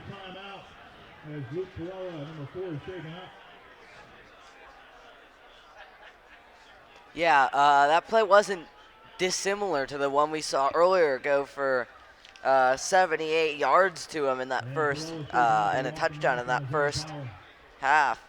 Instead, on that time, he got brought down, but still a gain of about 30 as the student section sitting as opposed to, or no, they're standing. It was sort of hard to tell there, but they're in their blackout, as we mentioned. But anyway, Deave Johnson, big run on the, not a big run, a big catch on that play for a good 30 yards. And that's the route that worked for him earlier. They might want to keep going back to that route. It seems to be working. Ball sits on the 37-yard line of the North Allegheny Tigers.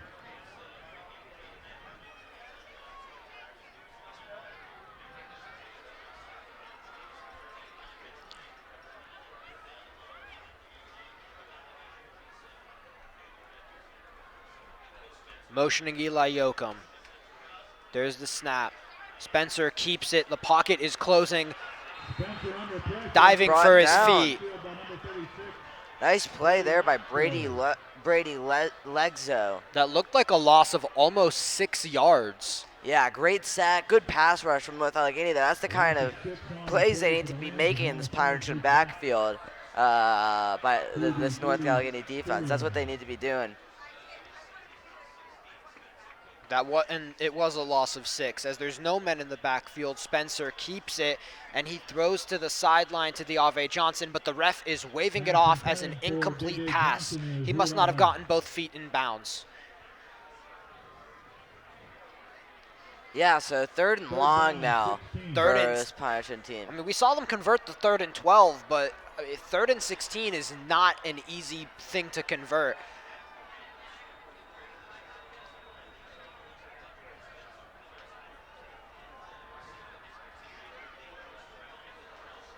Motioning Deave Johnson. And Spencer's trying to get as much as he can. Runs into his own man and is taken down by the Tigers, which is going to force a 4th down. Great pass rush on really all 3 of those plays by North Allegheny. And so as a result, Ponch's going to be forced into a punt on 4th and 19. Possibly a pooch punt, but still.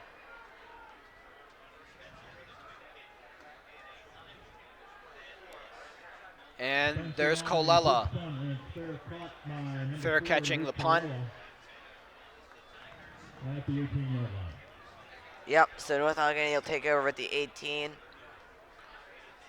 Neither offense really looked particularly inspiring there on that first possession exchange of the first, of this half.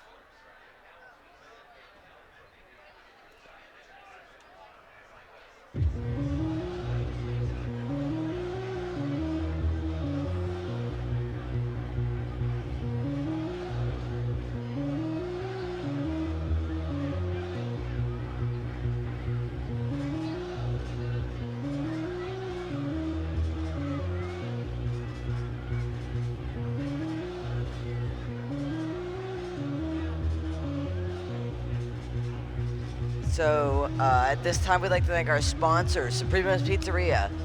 Supremo's Pizzeria has locations in Mars and Evans City, and you can order online at supremospizzeria.com.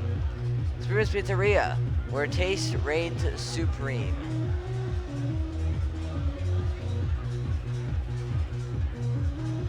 And Pine Richland's defense is going to have to continue playing supreme if they're going to keep NA at 14 points. Yeah.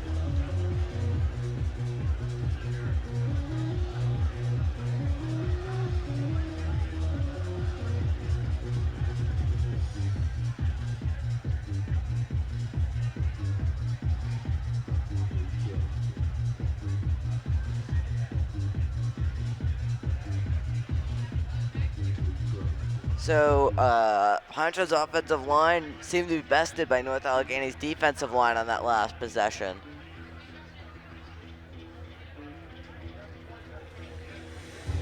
And if that continues to be true for the rest of this half, I think North Allegheny has a good chance to come back in this game and win this game. They've always been in this game from the beginning. I meant a good chance to win this game. If their defensive line keeps playing the way they did on that last drive, I don't think Pirates scores again. I mean, they bull rush with such power. They can get to the quarterback almost instantaneously.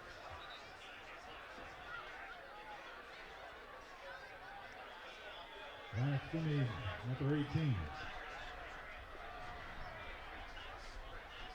And there's the direct snap to Petchke, and he keeps it himself, trucking a man down to the 25-yard line.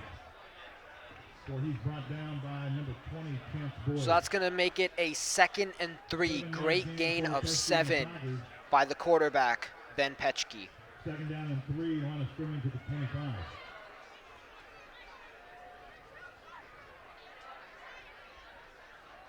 Yep, North Allegheny, they're almost like Army. When they're ahead of the chains, they're very hard to stop. When they get behind the chains is when they're forced into tough situations as an offense.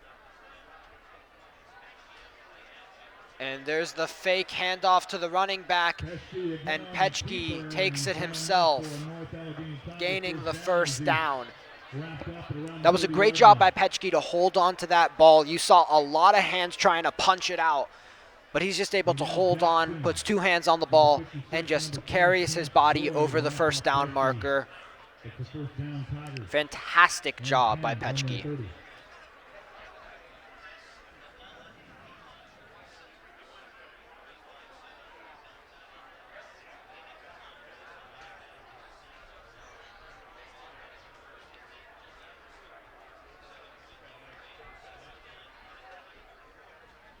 Motioning Colella.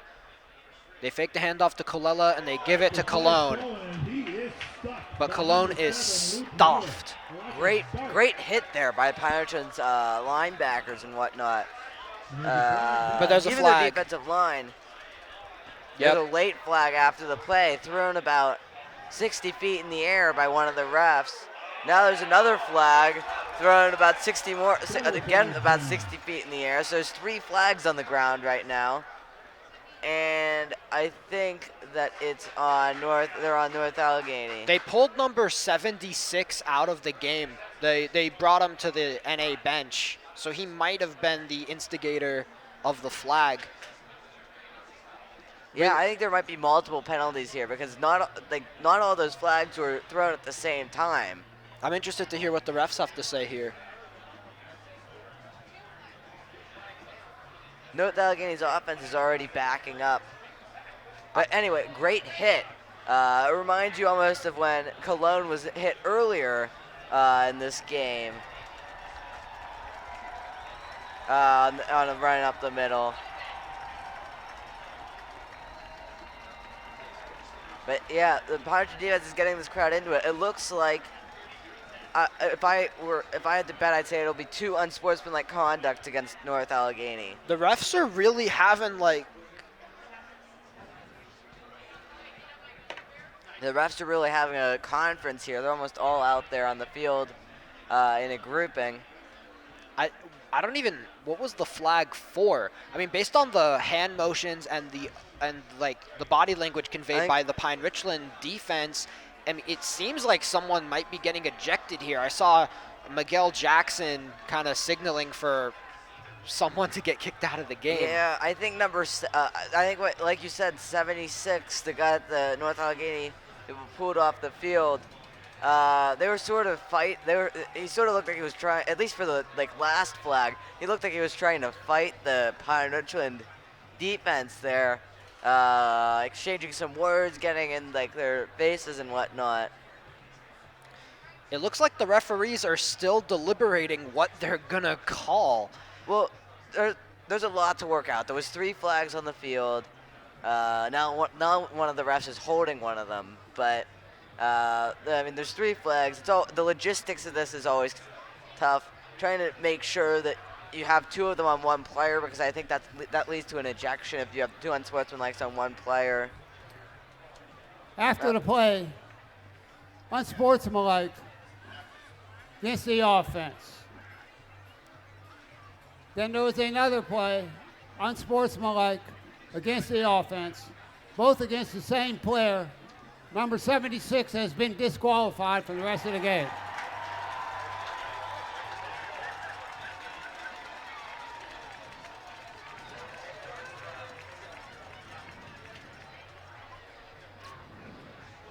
So 2 unsportsmanlikes on number 76. He gets disqualified from the game, as we have a guest here with us in the studio. And I'll give you a hint. It is not a human. It is Pine Richland Rams mascot Rammy. How are you doing, Rammy? Looks like they're doing good.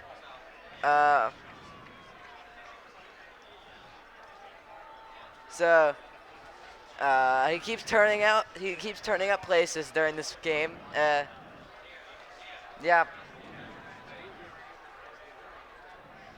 So it looks like the game's going to start up again here, and North Allegheny has a long way to go. It's 2nd and 32 after the 2 unsportsmanlike conducts. Yeah, 2nd and 32. I mean, so how much do you think they need to chip off going into the 3rd down? Because, I mean, unless they can get all 32 yards in one miraculous play, I mean, they're going to have to try to chip off as much as they can. If they pass here, look for a potential, yeah. So there's the snap to Pechka, or Pechke, rather, as he takes it himself. He only got 3. So 3rd and 29 now. And that's a long way. I think that they were concerned about potentially getting a safety if they dropped back and passed. I mean, they might have to. I mean, it's the most likely thing to consider a pass. When you look on the far side of the field, Diave Johnson was playing some very tight press coverage. Yeah, Pine called timeout because they didn't like what they saw. Because they didn't even have anyone as far back, lined up as far back as 10 yards in front of the 1st down line. I'm not quite sure what they were doing there. They were in press. They were in. They were in. They were in rough position to defend against a long pass, just because they didn't have like any defenders. They didn't have their safeties deep. You need your quarterbacks with a big cushion and your safeties deep on a 3rd and 29. I hear one of the Pirates coaches trying to argue that it should be 4th down. Either way, I mean, you gotta. Well, that could be a big difference, because if it's 4th and 29, you're punting. If it's 3rd and 29, I mean, anything can happen. We've seen big plays done in this ball game.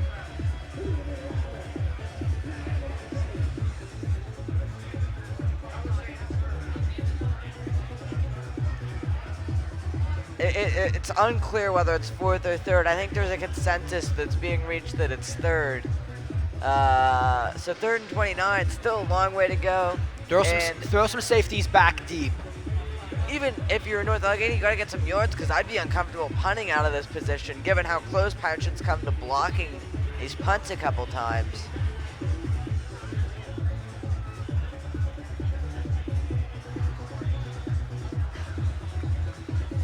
Both teams heading back to the line. So let's see what happens here.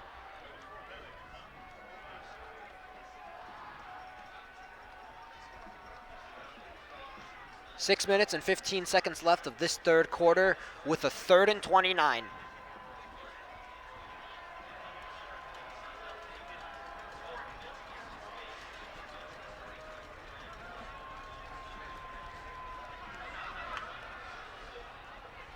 Play clock's not running yet. For whatever reason, the refs haven't agreed to split the ball. Now he has, so. So with the snap to Petchke, he drops back, and he's gonna throw the ball underneath, and it's gonna be incomplete. Pine Richland player fell down after the play. I thought that there could have been an unsportsmanlike penalty for that too, but there was not. And so North Allegheny will punt now. I was honestly expecting them to try a deep shot. Yeah, I don't know what they were trying to accomplish 3 yards downfield on that pass in a covered route.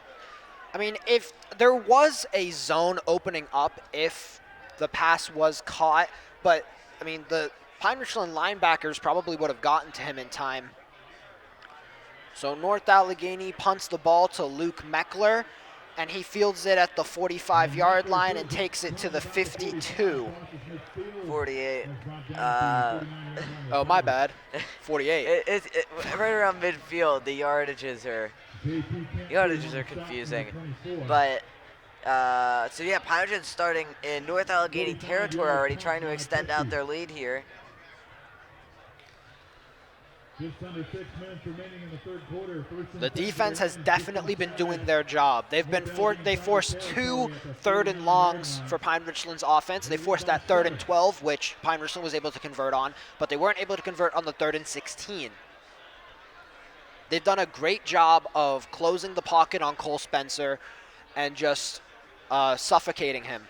And there's the lateral, and he fumbles, and they're gonna roll him down.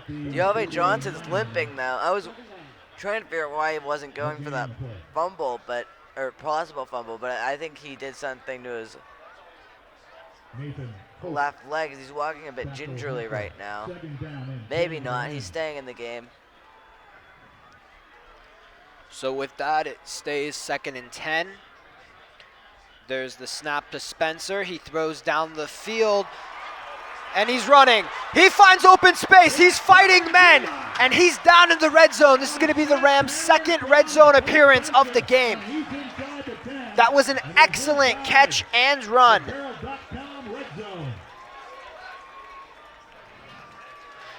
Yeah, I mean, you got Puncheon's mid-range and long-range passing games this game have been terrific, because that really opens up a world of possibilities for this offense.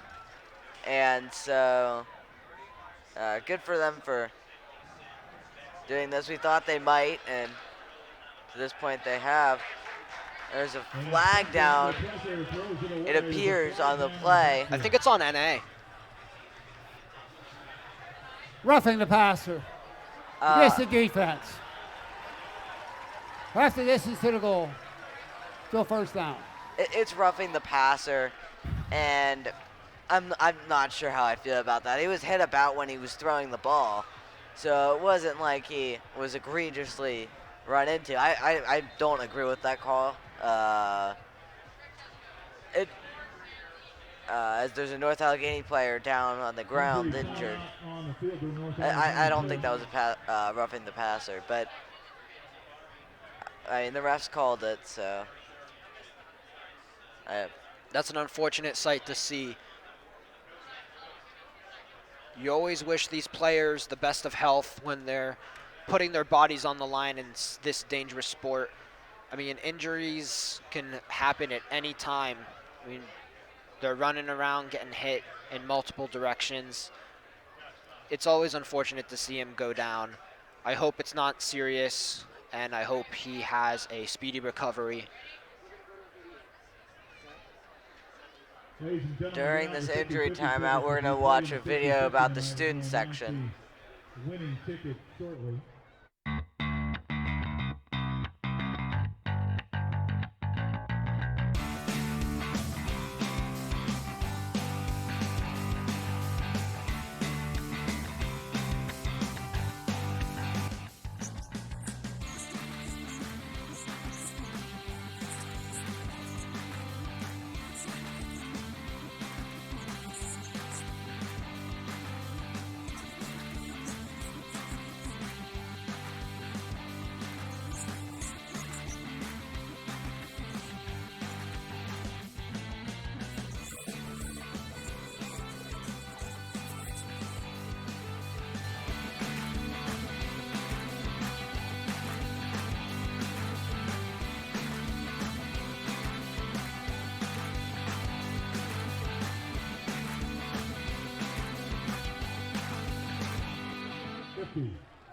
For 1,700. The player that was down was Moses Porter Jr., and that's their best defensive lineman. So we've been talking about North Allegheny's defensive line needing to make some explosive plays in the backfield, and that could be a big potential setback for this North Allegheny defense. I really hope he's okay. Please meet members of the Pine Richland Touchdown Club in the lobby underneath the press box near the elevator to pick up your winnings. Thank you, North Allegheny fans. Thank you, Pine Richland So fans. Pine Richland and the Tigers are going to be pulling out their goal line packages. Congratulations to the winner. First and goal for the Rams after the injury timeout from the 5. There's no men in the backfield, so Spencer's going to be passing here. Well, they just motion Meckler to the backfield, but Spencer keeps it and is stuffed. Yeah, loss of a yard there. So the Rams 2nd and 7 now. Earlier they ran a slant to Eli Yoakum. Maybe now they'll try to do like a fade to the receiver. I wouldn't recommend throwing a slant in the goal line. I mean, a slant is the same play that got intercepted in Super Bowl 49. True, but they ran it successfully earlier this game. I agree that I'd look for D'Alve Johnson on an out or a fade. Well, they throw the ball underneath, and it's taken into the end zone. Touchdown, Pine Richland. Yeah, I was completely wrong, but the screen pass to Luke Miller works out too. And so Pine Richland takes a 2-score lead. Still plenty of football left in this game to go. But that is huge for this Rams team. Yeah, I mean, that was a really smart throw in goal line. With the extra point attempt. Just the underneath ball. It's low risk, and a zone was able to open that was just able to get exploited. And with the field goal being good, it's 28-14. 4:07 remaining. Yep. So we're gonna we're going to watch a replay here of that last play. They're going to set some good blockers and just run Luke Miller underneath. And it's just walking into the end zone there for Luke Miller. Great schematic play, good draw up by the play callers on the Pine coaching staff. I feel like it's worth noting Central Catholic extended their lead too to 31-7, and so at this point in time, Pine would be your number one regular season 6A Whitfield champion, and Central Catholic would be number 2. A lot can change over the rest of those 2 football games, but as of right now, that's what you're looking at if you're trying to keep tabs on the running playoff situation. So if Pine Richland is able to pull out the win against the Tigers, they will tie records both at 7-1.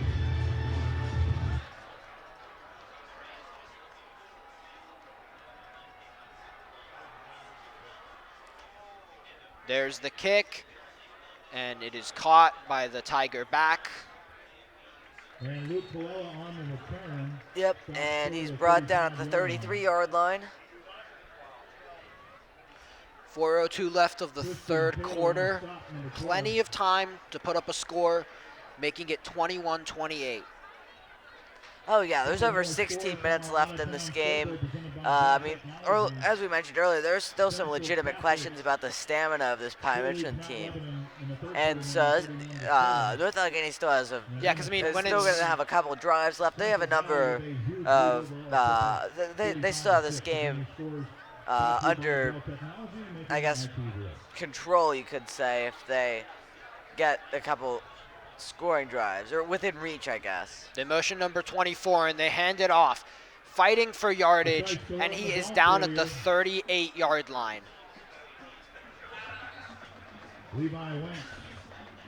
So that's going to set up a 2nd and 4 for the Tigers.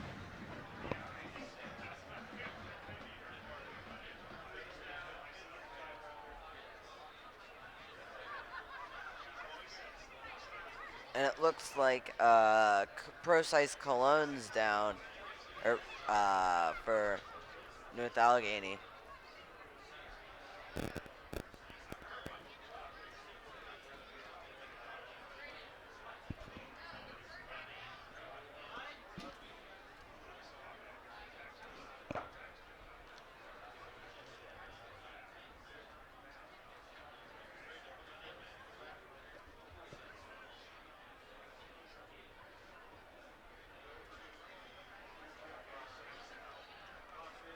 So North Allegheny's been plagued with unfortunate injuries this evening.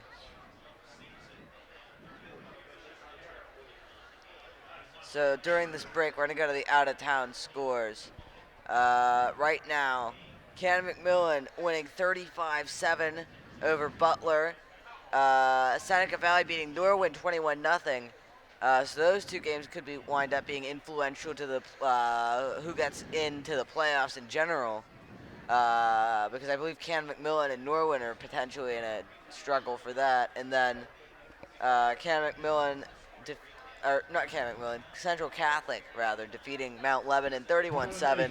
That's the big one for those watching this game, because that would mean that Central Catholic would cover the point differential limit they need to cover to pull ahead of North Allegheny in these point differential standings, because they need to win by 26 more total than North Allegheny. So if North Allegheny loses, then they'd have negative in that. Yeah, so but right now, with their starting running back going down, are they going to go to the air now? I mean, that could wind up being advantageous depending on how what kind of plays they have drawn up for the air. Instead, they're going to run it again, and that was not advantageous on that play. He's going to lose yards. He stopped for a loss by number 7 on that pass. So it's going to be a 3rd and 4. Loss of a yard. No, Or 3rd and 5. Yeah. Yeah. Yeah, the scoreboard operator hadn't updated the scoreboard yet here.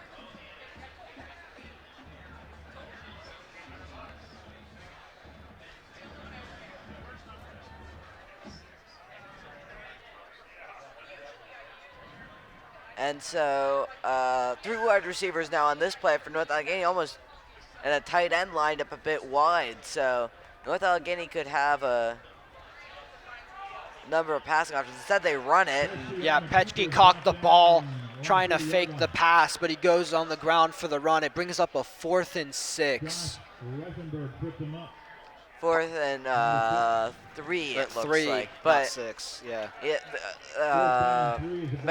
either way, I mean, would you go for this here if you're North Allegheny? I mean, I wouldn't. Pine Richland had success going for it on a 4th down earlier in the game, but considering it is getting close to the end of the game, you're losing by 2 scores. The conservative play is definitely makes sense, and it doesn't even really matter talking about it because by their formation, you could tell they're punting.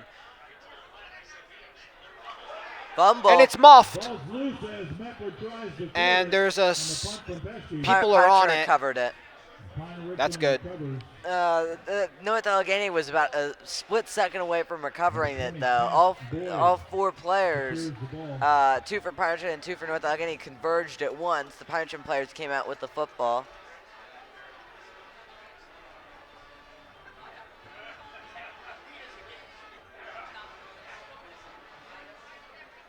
If Pine Richland scores on this drive, that would be a very meaningful score in terms of the possibility of North Allegheny coming back in this game. North Allegheny's playing really tight on Pine Richland receivers. They throw the pass out to Diave Johnson, and he's taken out of bounds at what looks like to be the 32, maybe the 33-yard line.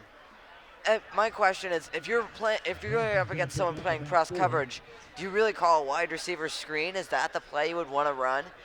I would think that you try to beat them downfield if they're in press coverage, as opposed to throwing a really short pass when they're already almost in position to make the tackle. Exactly.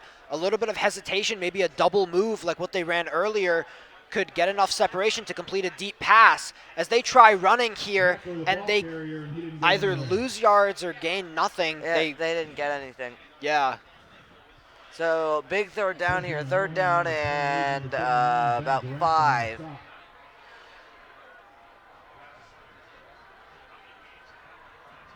The Tigers have to come up clutch in this one.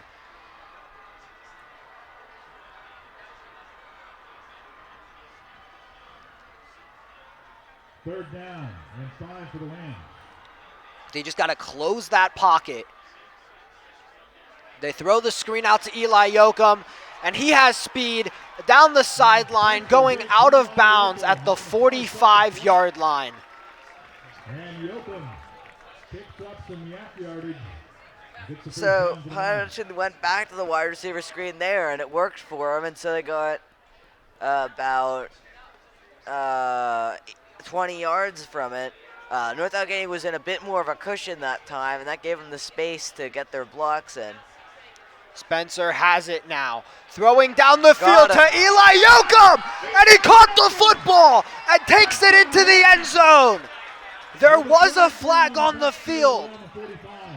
Yeah, it's gonna come back. There was, I bet there was a holding on this play, because the flag was thrown in the area where there was a blocker. Against the offense. Be a 10-yard penalty from the spot of the foul. And it was on Pine down. Richland, so the touchdown unfortunately won't stand. That would have been a very difficult lead for North Allegheny to come back from. Instead, Pine Richland backed up all the way, because it's from the spot of the foul, and the hold was about 6 or 7 yards behind the line of scrimmage. And so Pine Richland's backed all the way up 17 yards, so it's a 1st and 27 now. I mean, was that holding really that necessary? If you don't hold, I mean, Spencer probably still has enough time to get the pass out. Yeah, but the lineman doesn't know that when he's doing his protection. Spencer should try to get rid of it. The pocket's closing. He tries to throw it out to the sideline to Luke Meckler, but the pass is high and it sails out of bounds. So that's going to bring up a 2nd and 27.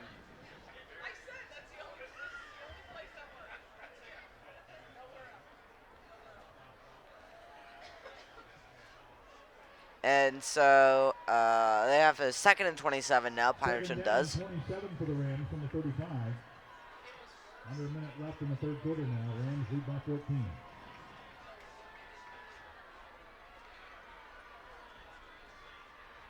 And he hands it off. Luke Meckler spinning, trying to get it. Meckler on some hard running He up the gains some middle. good It's about yardage. 5 yards. He is down at the 38-yard line. Yeah, it was only 5, so they have a long third down. Now 3rd and 22. I mean, if you're North Allegheny here, you got to be playing. And it looks like a Ram is down. He's sitting. Staff attends to Luke Meckler. Yeah, it's Luke Meckler. He's been banged up a lot this year. Seems like that's why his stats have been worse than last year. But it looked to me like he was holding his calf. I mean, it's definitely a lower body injury. Anyway, because it appears that Luke Meckler is going to get up and walk off under his own power. So if you're North Allegheny, then what you want to do here is back your safeties up. It's a 3rd and 20. It's a 3rd and 22. So there's a long way to a lot of ground you can give.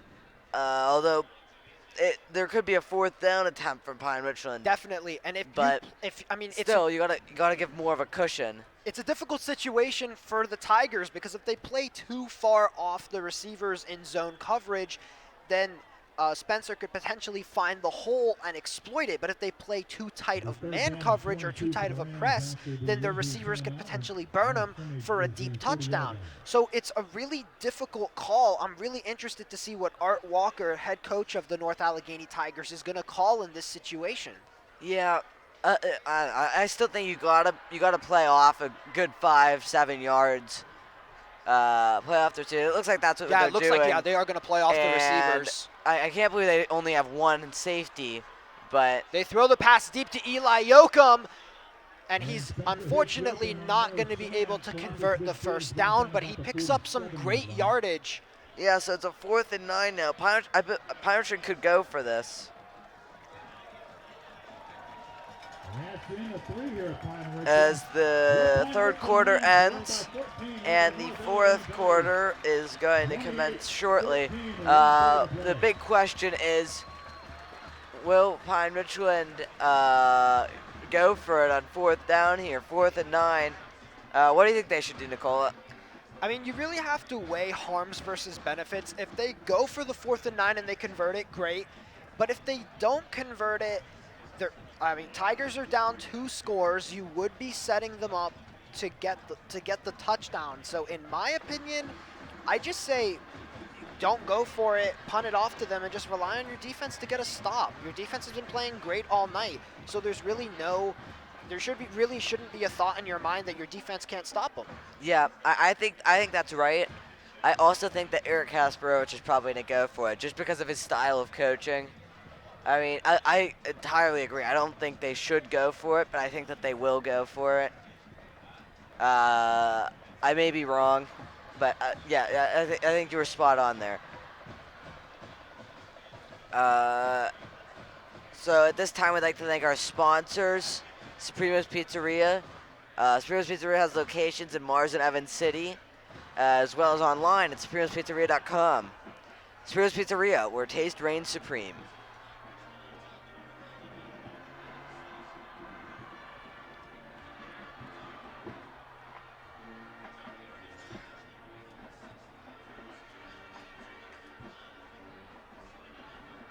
And so the Rams bring out their offense. They could be pitch punting, but they have their offense out for this play.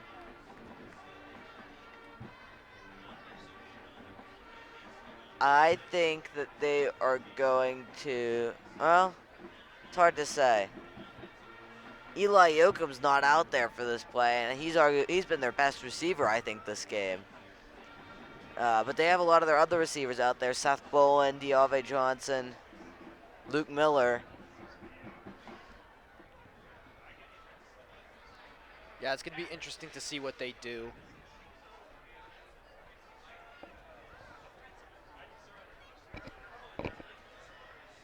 Sam did bring up Eric Kasparovich's aggressive nature. Yeah. Yeah, you can tell from all the onside kicks he does that he has a riverboat gambler style of coaching, but we'll see if that applies here. It looks like they might just be pooch punting.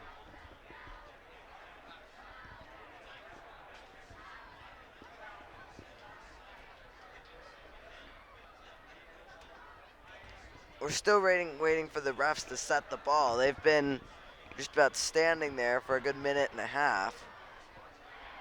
4th and final quarter, 4th and 9 for the Rams. And they do punt it, and it's a very good punt. And it's going to settle down, too. Good Pirates with bounds. Yeah, Pine Richland's able to down it at about the 5-yard line.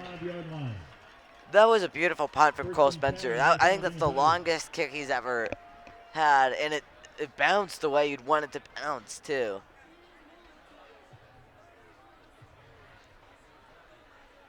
Yeah, punting is really that art form. I mean, especially left-footed punters have a huge advantage because of how the ball rotates when they kick it with their left leg. That's the way the ball rotates with a left-footed punter is the bounce they get is almost always in their favor just because of the way the ball's rotating. It's really just an art form to try to get the ball to hit the right spot and rotate the right way to get the proper bounce. It's not the most exciting position in football, but you always got to remember, punters are people too.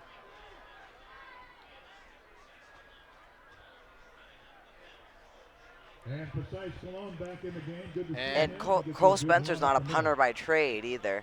Yeah, 5-yard but the gain Tigers for ran the Rams. ball up the middle and gained about 5 yards, setting up the 2nd and 5. 2nd and 5 from the 10.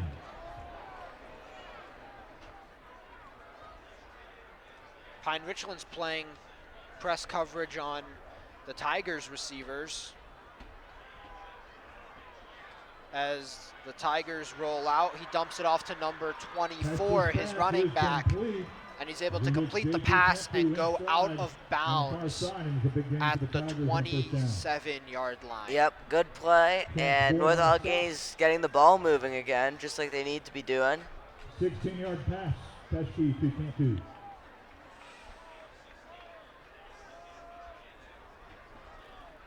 Line of scrimmage at the 26, 1st and 10, the North Allegheny Tigers.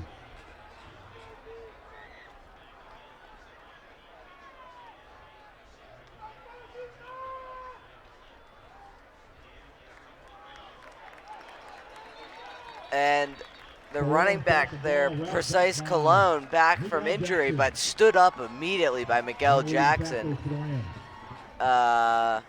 So that's almost a loss of a yard. We've seen that 3 times now. Precise Cologne's run down the middle and been stopped at either the line or behind the line in some pretty rough fashion. That time it looked like he almost got body slammed, although Miguel Jackson was able to hold him up.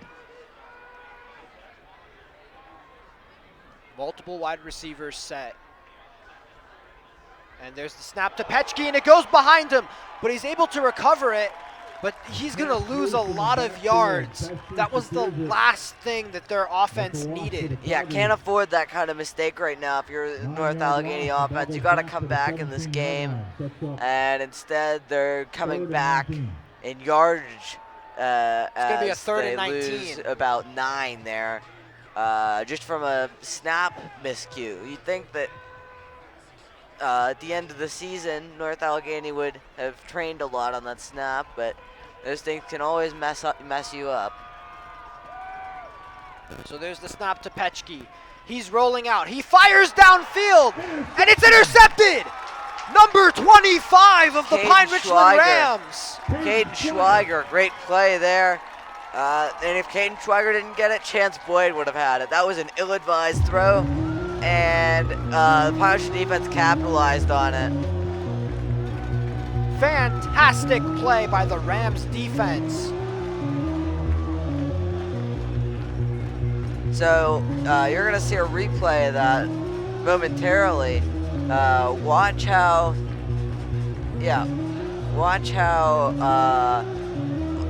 well covered this is. Pynchon's in zone, and he just throws it right across the middle, and Caden Schwager gets the interception. Chance Boyd almost runs into him as he almost gets the interception. Great job. Now Pynchon has great field position here. And Spencer's going to go downfield, and it's caught! Touchdown, Eli Yoakum! Great play, and that makes it a very difficult lead for North Allegheny to come back from. That catch makes it 34-14. If the extra point is made, it's 35-14.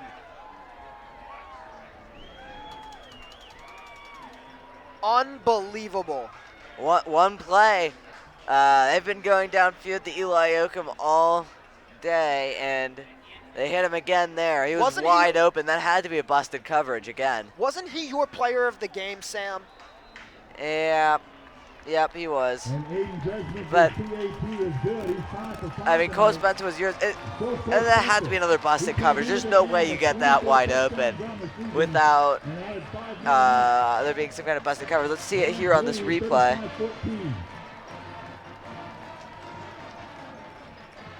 Oh, yeah, Yoakum just spun away from the defender. It wasn't a busted coverage. That was just tremendous route running skills from Eli Yoakum. It was man coverage. He sort of faked. He turned around. He went for like the curl route, and the defender bought on it, and Yoakum was gone down the field. That's just a great play. So with that, the Tigers are now down 3 scores. You know, the Tigers have done a lot to make themselves lose this ball game. They were given multiple opportunities to take the lead, but they couldn't capitalize on any of them.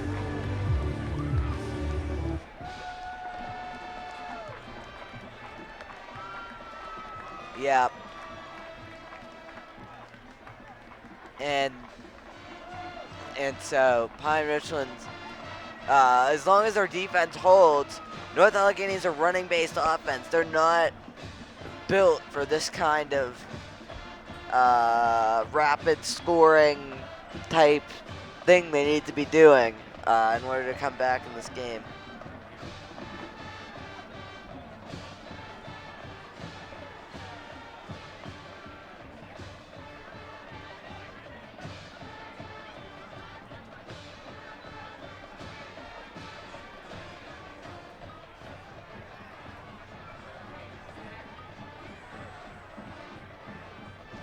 And at this time, we would like to thank our sponsors, Supremo's Pizzeria. Supremo's Pizzeria has locations in Mars and Evans City, along with online at supremospizzeria.com. Supremo's Pizzeria, where taste reigns supreme.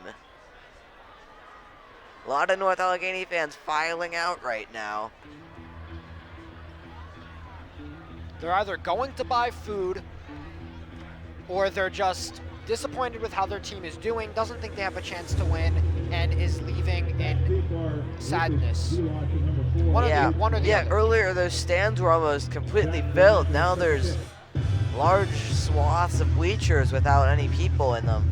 And the line at the visiting concession stand does not seem very long. So chances are it's the second suggestion.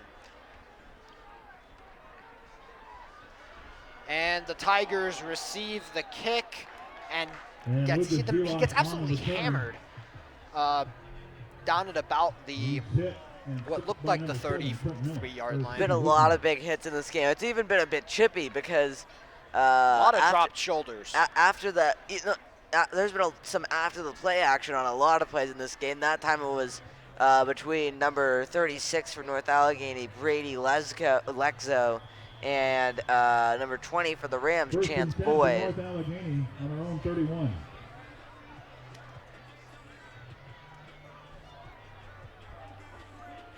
And there's been a lot of discussions. This not all as violent as the ones that got number 76 ejected for North Allegheny. But Petchke throws the ball over the middle, and it's intercepted! That's the second interception of the night for the Pine Richland Rams. On back-to-back possessions too, Chance Boyd coming up big. That ball was tipped up and about by Miguel Jackson and Evan Nowitzki, and it falls into the hands of Chance Boyd. That about puts it away. What a defensive play there. We're going to go to replay of that interception. So watch, it's supposed to be it's supposed to be like a screen to their running back, and the ball gets tipped up by number 6. That's Josh Retchenberg, and he sort of knocks it up into the air, and then Chance Boyd comes through and is able to collect it. Those tip drills are something they practice a lot and paid off there. They hand the ball off to Luke Meckler. He is running with tons of speed, and he is down at about the 18-yard line. And Pine Richland, even now up 3 scores late in the game, is going up-tempo. And it looks like they caused a penalty on North Allegheny. Oh, that's an offside call on Good ball. NA. Encroachment. Defense. 5-yard penalty. Yeah, encroachment. First down. So that's going to make it a 1st and 5. That's the tempo at work there. And I doubt North Allegheny was expecting it in this situation. Normally you'd be trying to run down the clock between plays. 1st and 5 after the penalty. So 1st and 5. And the ball is snapped to Spencer. He throws it to the sideline. Under pressure, and he hits Seth Boland on the near And side, Seth Boland Boland's gets stuck on tackled at the 5-yard Number 2, line. Justice Gilman. So this is the Rams' 3rd time, I believe, being in the red zone. Last time they threw a beautiful underneath ball to Luke Miller on like an underneath route, kind of like a drag, and he took it into the end zone. So let's see if they run something similar. They could go to a fade. That worked a lot against Cannon McMillan. A lot of possibilities. 1st and goal from the 5. They motion Luke Meckler, Ball but the from snap is on the Blues, ground. Spencer. That would have been a game changer there. If North Allegheny is able to collect that fumbled snap, they weren't, but if they were, then that would have given them another chance to try to get some rapid points.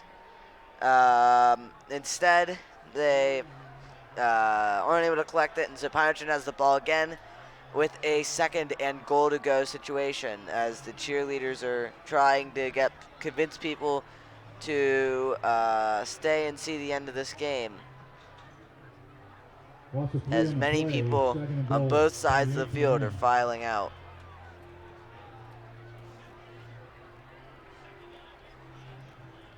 And there's the snap. He gives it to Luke Meckler.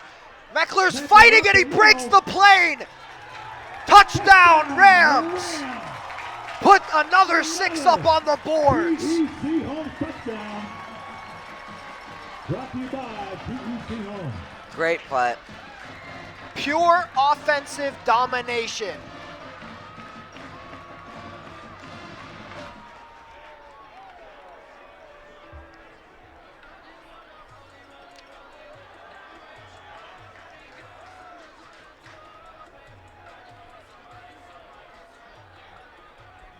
And there was an issue with our replay. And the kick is up, and the kick is good. So Pine Richland now up 28. North Allegheny with only 6:48 to go.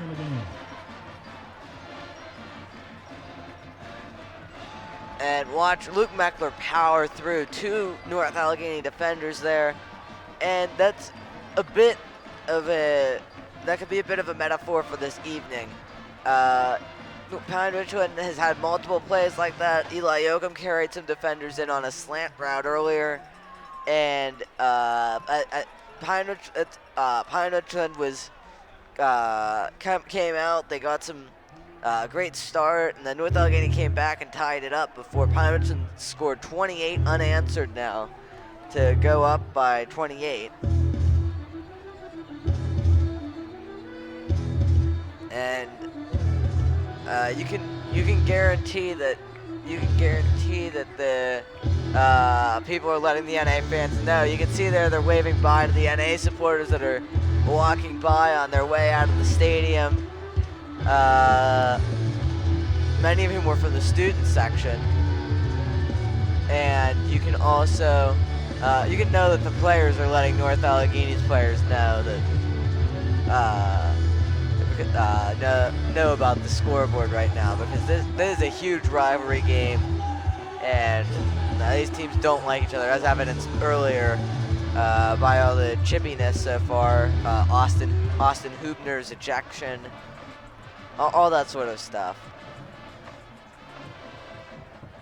Yeah, I mean, we were expecting a shootout and a really close game between these two rival teams, but we got the exact opposite. I mean, Pine Richland has just been firing on all cylinders, and they were able to quickly take control of the game in the second half. NA was given a lot of opportunities, but they missed on all of them. Lucas Vilas is back deep, number 6, along with number 4, Luke Corella, as Zach Oranka sets the pick from the 40. So after the touchdown for the Rams, we're going to kick off to the Tigers to see what they can do. Number 29 for the Tigers fields the kick, and he's going to be down at the 31-yard line. That was Mason Kress, a guy that doesn't have a listed position on the North Allegheny roster there as the up man. Yep, they might just only have him for special teams plays. Yeah. Yeah, because it only lists offensive and defensive positions on North Allegheny's depth chart for whatever reason. Anyway, North Allegheny's coming out now with 6:43 to go, down 4 scores, having to really put some points on the board now, and fast. And Petchke gives the ball off to his fullback, and he maybe gains a few. This isn't going to help North Allegheny. Now they're going to reset and run about like 20-30 seconds off this game clock. If they're trying to come back in this game, this is not the way to do it.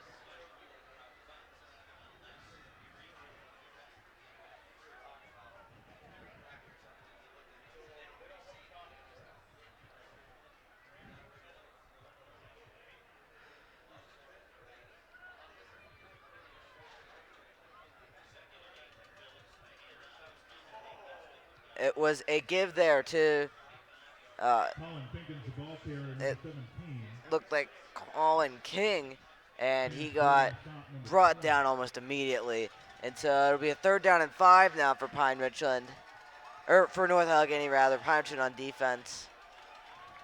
And North Allegheny running some more clock as their quarterback goes in conferences with the North Allegheny head coach, trying to figure out what they're gonna run here.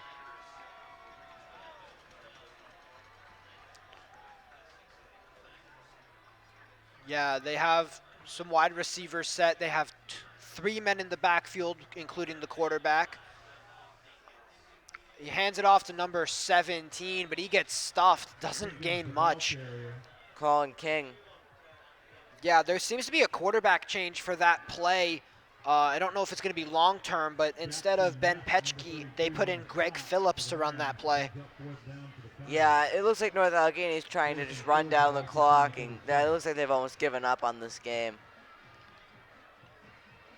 I mean, which makes sense. There's only 4 minutes and 45 seconds left, and it's 42-14. We could throw around the word improbable, but I think we should start throwing around the word impossible. You can't really expect them to be able to come back with such little time left on the clock. It's just too large of a task to ask your team to do. Yeah, I mean, you'd think Pine Richland's going to try to run the clock here now that they have the ball. I mean, So maybe if they hold on to the ball and don't turn it over here, maybe then because we know. I mean, the only reason why Pine Richland would continue to try to get touchdowns is because we do know the feelings between these two teams. I mean, Pine Richland might just want to try to make the loss as worse for NA as they possibly can make it. I mean, but other than that factor, I bet they're going to run it a number of times, but yeah, what do I know? something big might open up. I mean, yeah, we're not coaches. First and 10 to the Rams. Number 39. And there was a timeout called on the field by Pine Richland. Yep, so with that Pine Richland timeout, we would like to shout out our sponsor, Supremo's Pizzeria. You can visit Supremo's Pizzeria in their locations in Mars and Evans City, or you can order online at supremospizzeria.com. Supremo's Pizzeria is where taste reigns supreme. You know, I bet they're going to bring out all of their I bet Pine Richland's doing that so they can bring out all of their seniors and give them ovations and stuff because it's senior day. I wouldn't be surprised if they try to put in all of the seniors they can. Doesn't look like that's what they're doing, but I mean, maybe it is. It's hard to say. Dane Gold is coming in, their senior quarterback. And they put Tristan Taylor in at running back. Yeah, a lot of seniors and sophomores out there now for him.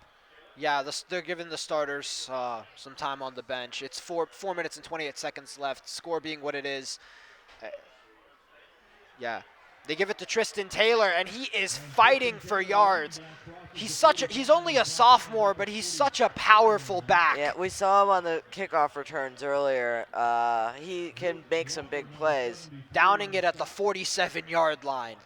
The reason I bet Pine Richland did that timeout is to give their starters an extra standing ovation as they left the field there, because they had all their starters on, and then they took a timeout, and they came back out with all of their... Yeah, Sam, take a look at NA's student section. I mean, it's dwindled to almost nobody. Yeah, you'll be able to see it when we zoom out for this next play, more than likely. No, you can't, but there are a minimal number of people left. They give the ball off to Tristan Taylor again, and he is able to pick up the first down. He's going to be at about the 49 of the Tigers. North Allegheny doesn't look like they're going to take a timeout. Pine Richland doesn't. And so if Pine Richland gets one more first down, then that would ice the game.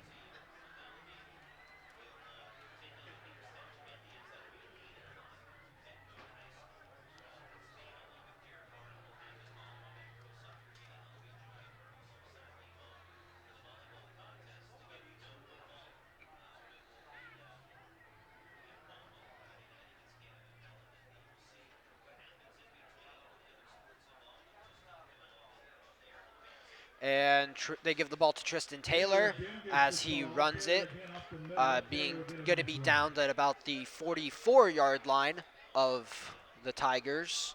But yeah, as you mentioned, Tristan Taylor's coming up. He's a sophomore.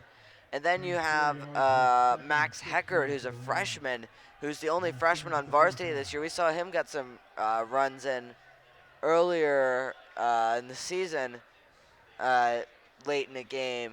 And he looked pretty good, too. So they have some good running back talent coming up the pipeline for this Pine Richland team does. They absolutely do. Running back is that one position where you want as much depth there as possible.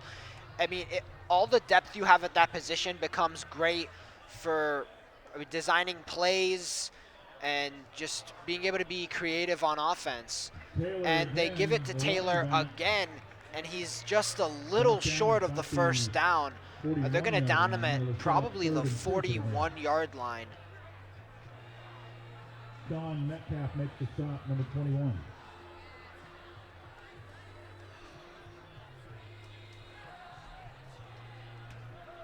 And so the clock continues to wind down. If Pine Richland gets a first down on this 3rd and about 2, then the game will be over. If not, they'll be forced to punt.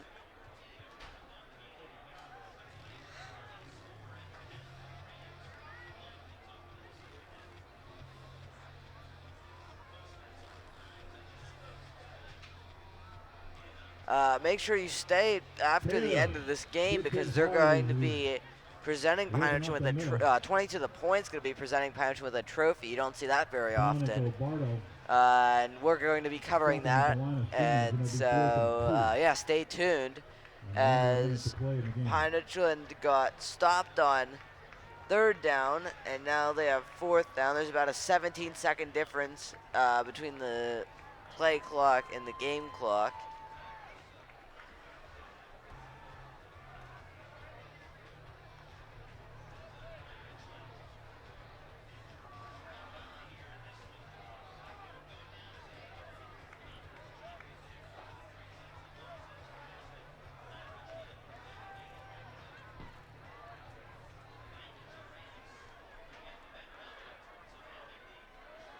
And they give the ball to Tristan Taylor. Taylor's finding running room. Yeah, and that'll put this game on ice. And Central Catholic won 45-7, which means that once the ball gets spotted and chains get Side block. up, The that was a offense. It'll be penalty. 15 yards. Beat 4th down. So none of that counts. And Pine Richland's backed up about 15 more yards, so now they're going to have a 4th and 17 instead. This will be a much more interesting play. It's worth noting that Central Catholic defeated Mount Lebanon 45-7, meaning that Central Catholic will, as the clock runs out, Central Catholic and Pine Richland will be the top 2 seeds. They will have first-round byes in the 6A playoffs. North Allegheny will be forced to play in the first round, as 22 the point is going to give Pine Richland a trophy for, it's hard to say, either for beating North Allegheny or for winning the conference championship. It's a tad ambiguous, frankly. Please drive safely on your way home and enjoy the weekend, and thanks for joining us tonight at Pine Richland Stadium. Have a great night. So great season at this point for Pine Richland, and they enter the playoffs as the #1 seed from WPIAL 6A. They come out and defeat their rivals, North Allegheny, 42-14. It's got to be a good feeling as the band is playing happy music. Yeah, this was an incredible ball game. We saw a lot of fire from both teams. Both of them wanted it badly, but Pine Richland at the end of the day was able to execute better, and it's quite evident that the players are ecstatic.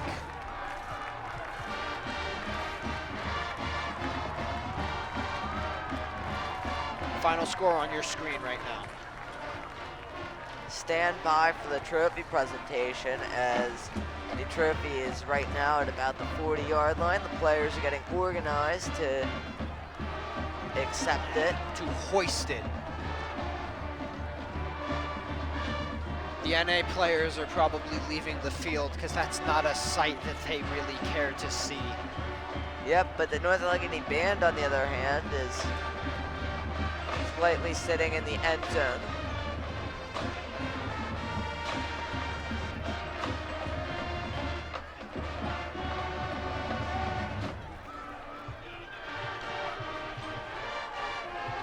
You can't really see it right now because of our camera shot, but the Pine Richland players are gathered in a group, and it appears that they're being given the trophy by 22 the point for, I suppose, the conference championship.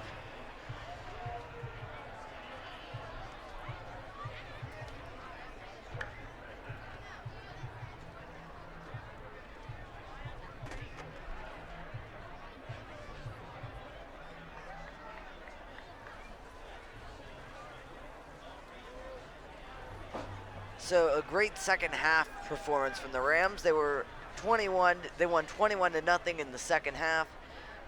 It's clear that they did have the stamina to play deep into these games. We can looking back, who do you think played the best? I mean, it's really hard to give it to one guy, but if I had to say who played the best, I'd probably say Eli Yoakum. I mean, Eli Yoakum got open a lot during this game, and he was a crucial part to about 2, maybe 3 of the Rams' scores. Without Eli Yoakum getting as open as he did and running the routes as well as he did, I mean, this game could have been very different. Yeah, I have to agree. I picked him before the game, and I didn't think he was going to do something like that. He had 3 touchdowns. He had, including one that was over 80 yards. He had the one that really was the dagger in this game from about 30 yards out. And really impressive performance from him, as well as from Cole Spencer, who was throwing him the ball. Cole Spencer probably threw for about 400+ yards. So terrific performance from basically everyone on this Pine team. Terrific season for the Pine team. And signing off for the last time this regular season, congratulations to the 2019 Pine Richland Rams for winning the regular season championship for WPIAL 6A.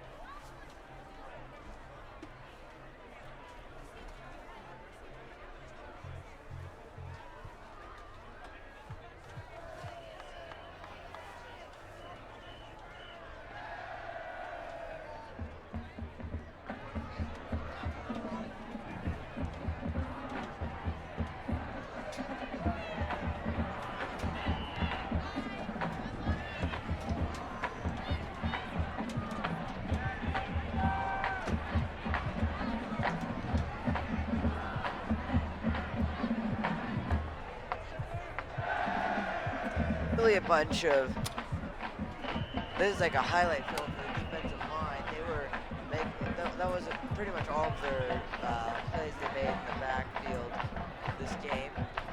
So, yeah, Powers played a tremendous game offensively and defensively. And we should congratulate them for winning the WPIAL championship this year.